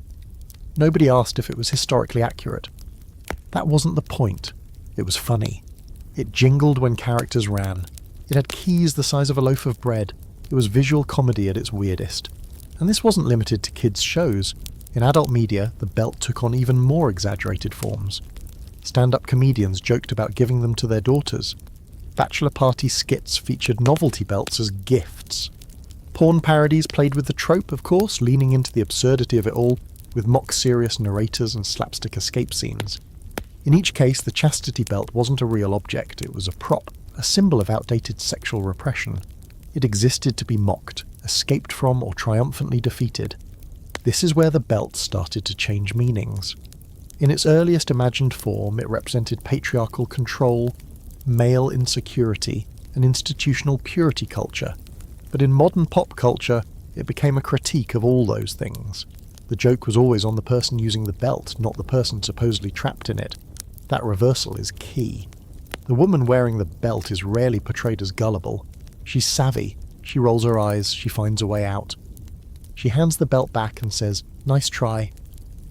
The belt becomes a symbol of how dumb the attempt to control sexuality really is. Of course, as the belt slid further into comedy, it also became a staple of the novelty industry. By the 1980s and 90s, you could buy plastic chastity belts in adult stores and gift shops. They came in pink and silver with slogans like "Property of the Groom" or "Break in case of emergency." Some had fake locks, others had working ones. A few were even advertised as bachelorette party gear, mock tools of purity turned into props for celebrating sexual freedom. Again, it wasn't about belief. No one thought these were real medieval tools. They were symbolic of what we've outgrown, or at least what we like to think we've outgrown. But pop culture didn't just laugh at the belt. Sometimes it got weirdly fascinated with it. In fantasy and sci-fi, for instance, chastity belts occasionally show up as magical artifacts. A cursed belt that can't be removed until a riddle is solved. A techno belt in a dystopian future designed to control fertility. One infamous example, the Japanese manga and anime trope, where the chastity belt is a high-tech security system, often played for both laughs and light kink, is part of a broader fascination with blending the ancient and the futuristic, old fears repackaged in shiny new settings. Video games got in on the action too. Some RPGs and dungeon crawlers include chastity belts as loot items or cursed equipment. Often they come with stat penalties or jokes in the item description, prevent certain actions, or worn by those with trust issues plus fire. The belt becomes part of the game's humour arsenal, poking fun at the idea of locking up desire in a world filled with dragons and health potions. And yet, with all the humour, there's always a flicker of seriousness underneath. Because while the belt is a joke, it's about something that wasn't funny. Control, insecurity, fear of female agency. That's why the laughter matters. It's a release valve. It says, this was ridiculous, and by laughing we reject the worldview that ever imagined it could work. But not all pop culture is so light-hearted. Some stories use the belt as a symbol of real oppression. In dystopian fiction, for example, it might appear as a government-mandated device, part of a larger narrative about surveillance and bodily autonomy. The belt in these stories isn't funny. It's terrifying. It's not a relic of the past, but a warning about the future. A fictional tool that says, this could happen again if we're not careful. That tension between comedy and caution is what makes the chastity belt such an enduring cultural image. It can be both at once, a goofy metal gag and a grim metaphor. And because it's so easily recognised, it slips into new settings with ease. You don't need to explain what it is, you just show it, and the audience brings the baggage with them. Of course, this means the belt still serves a purpose, just not the one it was allegedly designed for. Today it helps us reflect, to laugh at old fears, question old norms, and wonder how far we've really come. It's a mirror disguised as a prop. In the next section, we'll step away from the comedy and explore how modern kink communities have reimagined the chastity belt, not as repression, but as play, power and choice. Because yes, in a twist medieval monks absolutely did not see coming, some people are now wearing these things willingly. You wake up in the 21st century, GPS is in your phone, your fridge orders groceries, and somewhere out there, a perfectly reasonable adult is willingly locking themselves into a high-tech chastity belt and loving every second of it. Welcome to the strangest, most ironic turn in the chastity belt's 1,000-year identity crisis. The part where it finally becomes real, but not for the reasons medieval minds ever intended. Because today, chastity belts are no longer the rusty relics of imagined patriarchal control. They've been rebranded, repurposed, and in many circles, enthusiastically embraced as instruments of consent, power exchange, and erotic imagination. Let's talk about kink. Modern kink communities, online, in-person, global, discreet, inclusive, are incredibly diverse and nuanced. And among the endless variations of play, from ropes to roleplay, chastity holds a special niche. It's not about shame or forced purity anymore. It's about giving up control voluntarily. Imagine this. One person wears the belt and another holds the key. Or maybe it's a Bluetooth lock controlled via app, where the key holder can unlock the device from across the world. It's part game, part ritual, part relationship dynamic. The wearer might go for hours, days, weeks, sometimes longer, without release, all by choice. And the belts? Oh, they've evolved. We're not talking about museum pieces or plastic novelty gags here. Today's chastity dishes are sleek, safe, ergonomically designed, and surprisingly stylish. There are stainless steel models with adjustable waistbands, silicone options for long-term comfort, and high-tech versions with built-in timers, biometric locks, and gypsy tracking. Some are medically tested, others are art pieces, and they're not just for women, far from it. In fact, male chastity has arguably become the dominant form in modern kink culture. It's flipped the narrative entirely. This is not about repressing sexuality, it's about playing with it, teasing it, delaying gratification to intensify desire. And unlike the fake belts of myth, these are real, used, and most importantly, consensual. Oh, well, that's the key word. In this context, chastity is not about control imposed by society or spouse. It's control surrendered on purpose, negotiated with trust and transparency. It's psychological, sensual, and deeply intimate. Some call it empowering, others call it a lifestyle, and yes, there's a whole vocabulary. Locktober is a popular annual challenge where participants try to remain locked for the entire month of October. Key holding can be part of a romantic partnership or a dynamic between friends or online acquaintances. There are blogs, forums, Discord servers, and entire YouTube channels dedicated to discussing techniques, safety, hygiene, etiquette, and emotional dynamics. It's part self-discipline, part submission, part fantasy. No one is pretending it's medieval. That's one of the fascinating layers here. Modern users know the chastity belt myth is a myth. They reference it openly, even playfully. Some modern devices are intentionally styled to look medieval, complete with faux rivets and baroque flourishes, but it's cosplay with context. The fantasy is acknowledged, not believed. It's a self-aware nod to the absurdity of the old myth, reclaimed, repurposed, and flipped on its head. One user in a popular online forum described their chastity experience like this: "I feel more in control because I've given up control. It's like I've taken a piece of that ancient fantasy, cleaned it up, made it safe, and now I own it. Literally and symbolically." That's a long way from the fearful patriarchal narrative of old, and yet, it's still connected by a thin, rusted thread. There are even chastity meetups, virtual and in person, where people discuss gear, challenges, goals, and experiences.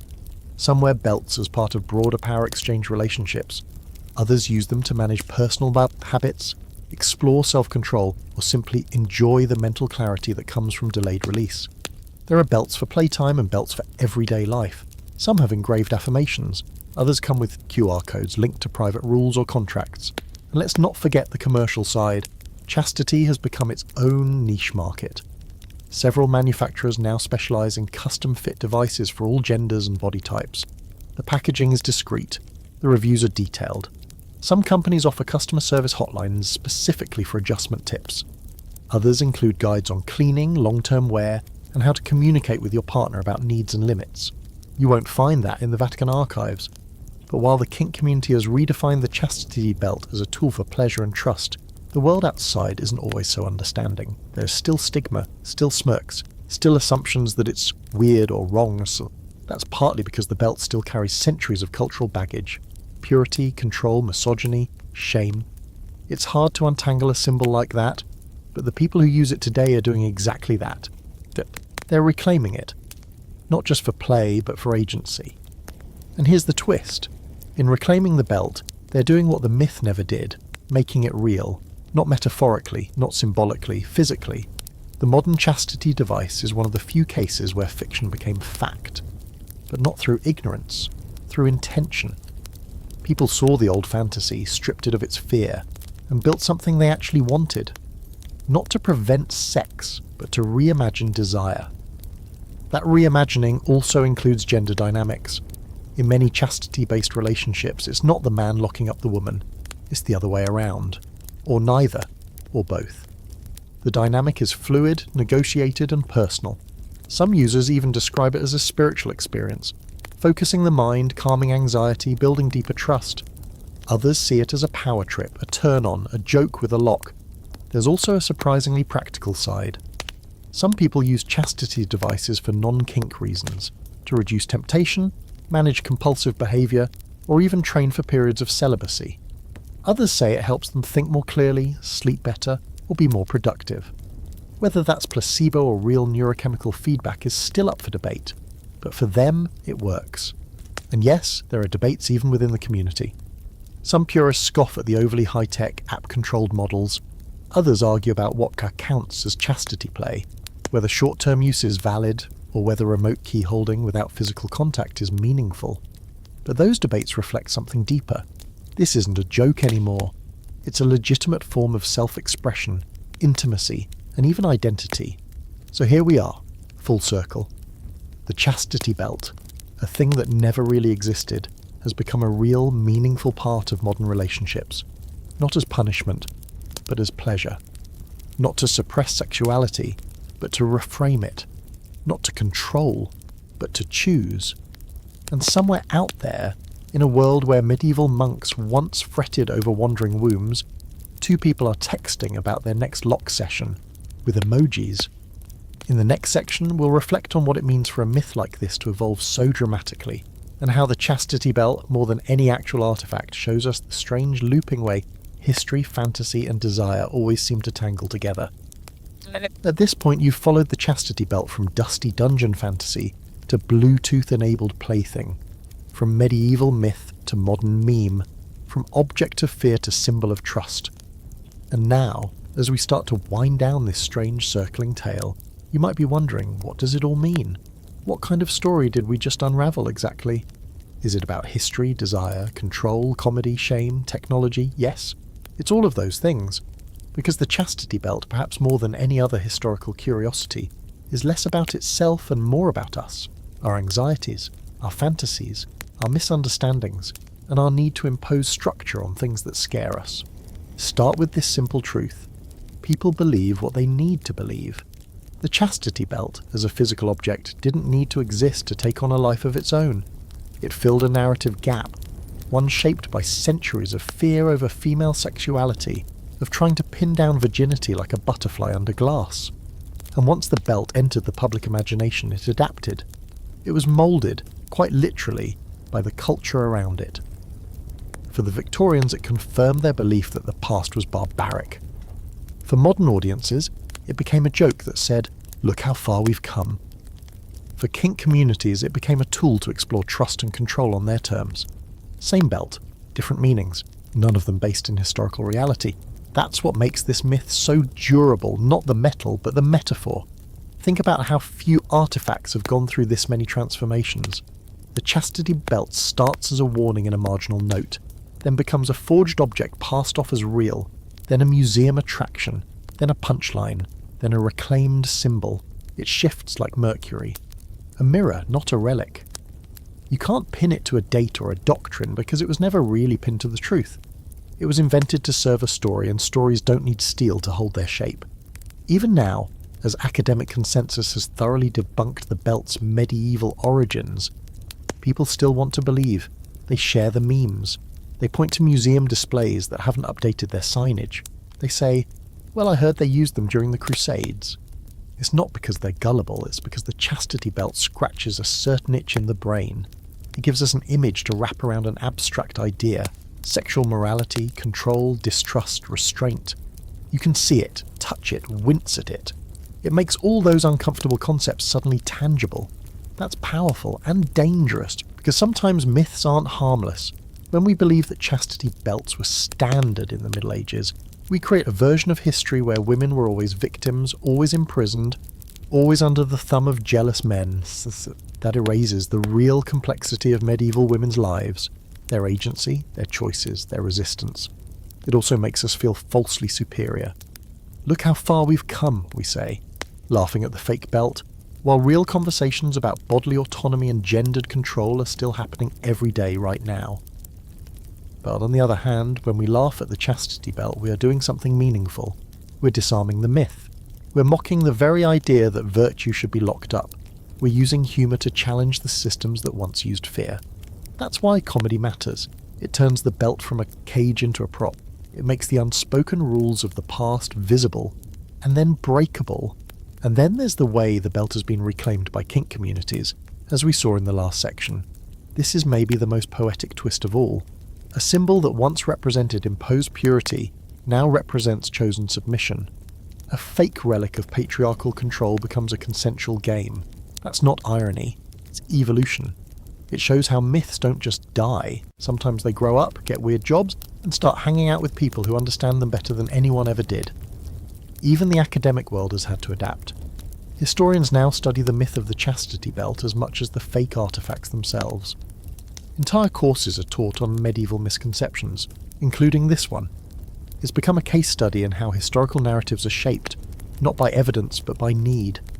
We needed the chastity belt to exist because we needed to believe women's sexuality had always been controlled, that the past was darker than the present, that morality could be visualized, even enforced. It didn't matter that the belts were forgeries, they told the story we were already writing in our heads. And maybe that's the real takeaway. Myths like the chastity belt don't stick around because they're true. They stick around because they're useful. They make a point. They fit a theme. They let us explore hard questions about desire, shame, power, consent without having to say them out loud. They're cultural shorthand, and every generation updates the code. In the end, the chastity belt is a myth that we've worn like a costume, sometimes for horror, sometimes for humour, sometimes for pleasure. It never had to exist to matter. That's what makes it so slippery, so persistent, and so fascinating. In the final section, we'll bring it all home with a gentle wind down. What we've learned, what still lingers, and why sometimes the best way to understand the past is to look at the lies we tell about it. So here we are, the end of the road, 30 chapters deep into a story about a belt that was never really worn, built out of fear, preserved through fiction, and somehow still clinking around in our collective cultural closet. You followed it from forged museum pieces to bedroom accessories, from dusty manuscripts to comedy sketches, from church sermons to forum threads with names like Keyholders Anonymous. And now, as the metaphorical key turns one last time, we finally ask, what was the chastity belt all about? Let's start with the obvious. It wasn't about protection, not really. If it were, someone would have figured out a version that didn't cause infection, chafing, or serious doubts about basic physics. The chastity belt wasn't designed to keep people safe, it was imagined to make people feel in control. Whether it was a jealous nobleman who wanted to guard his wife's honour while off crusading, a myth, or a Victorian doctor trying to keep boys from corrupting themselves, also a myth but slightly more real. The story was always about anxiety, the fear of desire, the need to tame what's inside someone else's body, the illusion that you could slap a lock on it and walk away with peace of mind. But ironically, the belt itself never had that kind of power. What did all the heavy lifting was the belief, the story. That's the real steal here.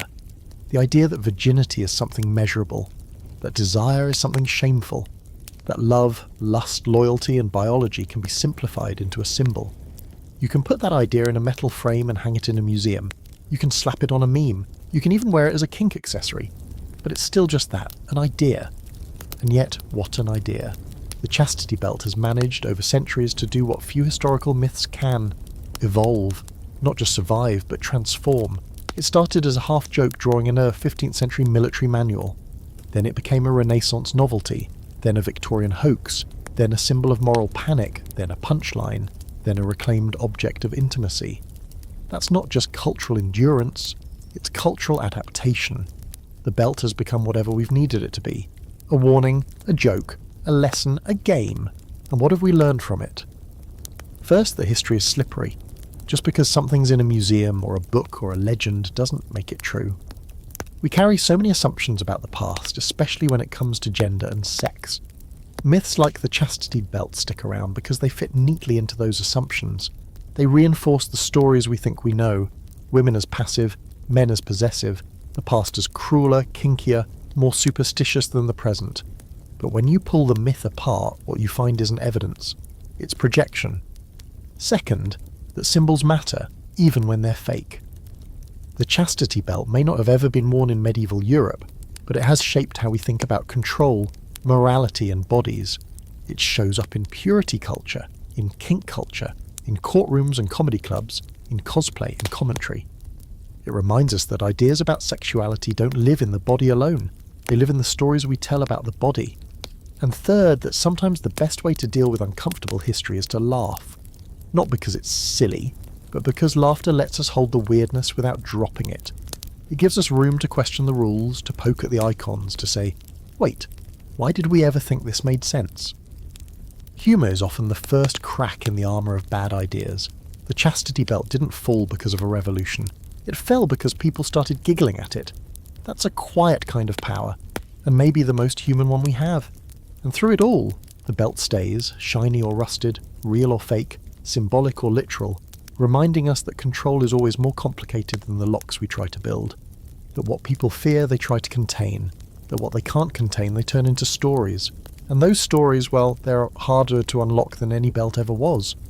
So if you ever find yourself in a small European museum, squinting at an iron contraption that looks like something between medieval bondage gear and a medieval cheese grater, just a smile. You know the truth is probably fake. But the belief it represents, that's as real as ever. Real, messy, and still quietly shaping how we talk about sex, control, and history. Maybe that's the most important thing the chastity belt teaches us. That history is not made of facts alone. It's made of fears, fantasies, jokes, and half-remembered lies. And sometimes the objects we think are the most real turn out to be the most imaginary, and vice versa. In the end, the chastity belt isn't about sex, it's about power. And the power of a story, especially one forged in iron and kept alive by belief, is the kind of thing that can lock us in or set us free. And now, after travelling through centuries of steel and symbolism, legends and latex, we're finally letting this story drift gently to a close. You've made it, through every lock, lie and laugh. And whether you came here for history, curiosity, comedy, or just to kill time before bed, I hope what you found was something deeper than a metal belt. I hope you saw just how fragile truth can be, how easily it warps under fear, bends under tradition, and sometimes clangs with the hollow echo of imagination disguised as memory. Because the chastity belt, in the end, is not a story about an object. It's a story about what people do when they don't trust each other, when they fear what they don't understand, especially desire, especially a woman's desire. It's the tale of a made-up invention, for a made-up solution to a made-up problem, passed down through centuries by people who never quite stopped needing the myth to feel in control. That need, the deep, anxious urge to contain, label and protect something that was never meant to be contained, still lingers, doesn't it? But we've learned better. At least we're trying. We've learnt that virginity isn't a lockable state, that love isn't guaranteed by fear, that sexuality is not a threat to be neutralised, but a human truth to be understood, respected, even bulls celebrated.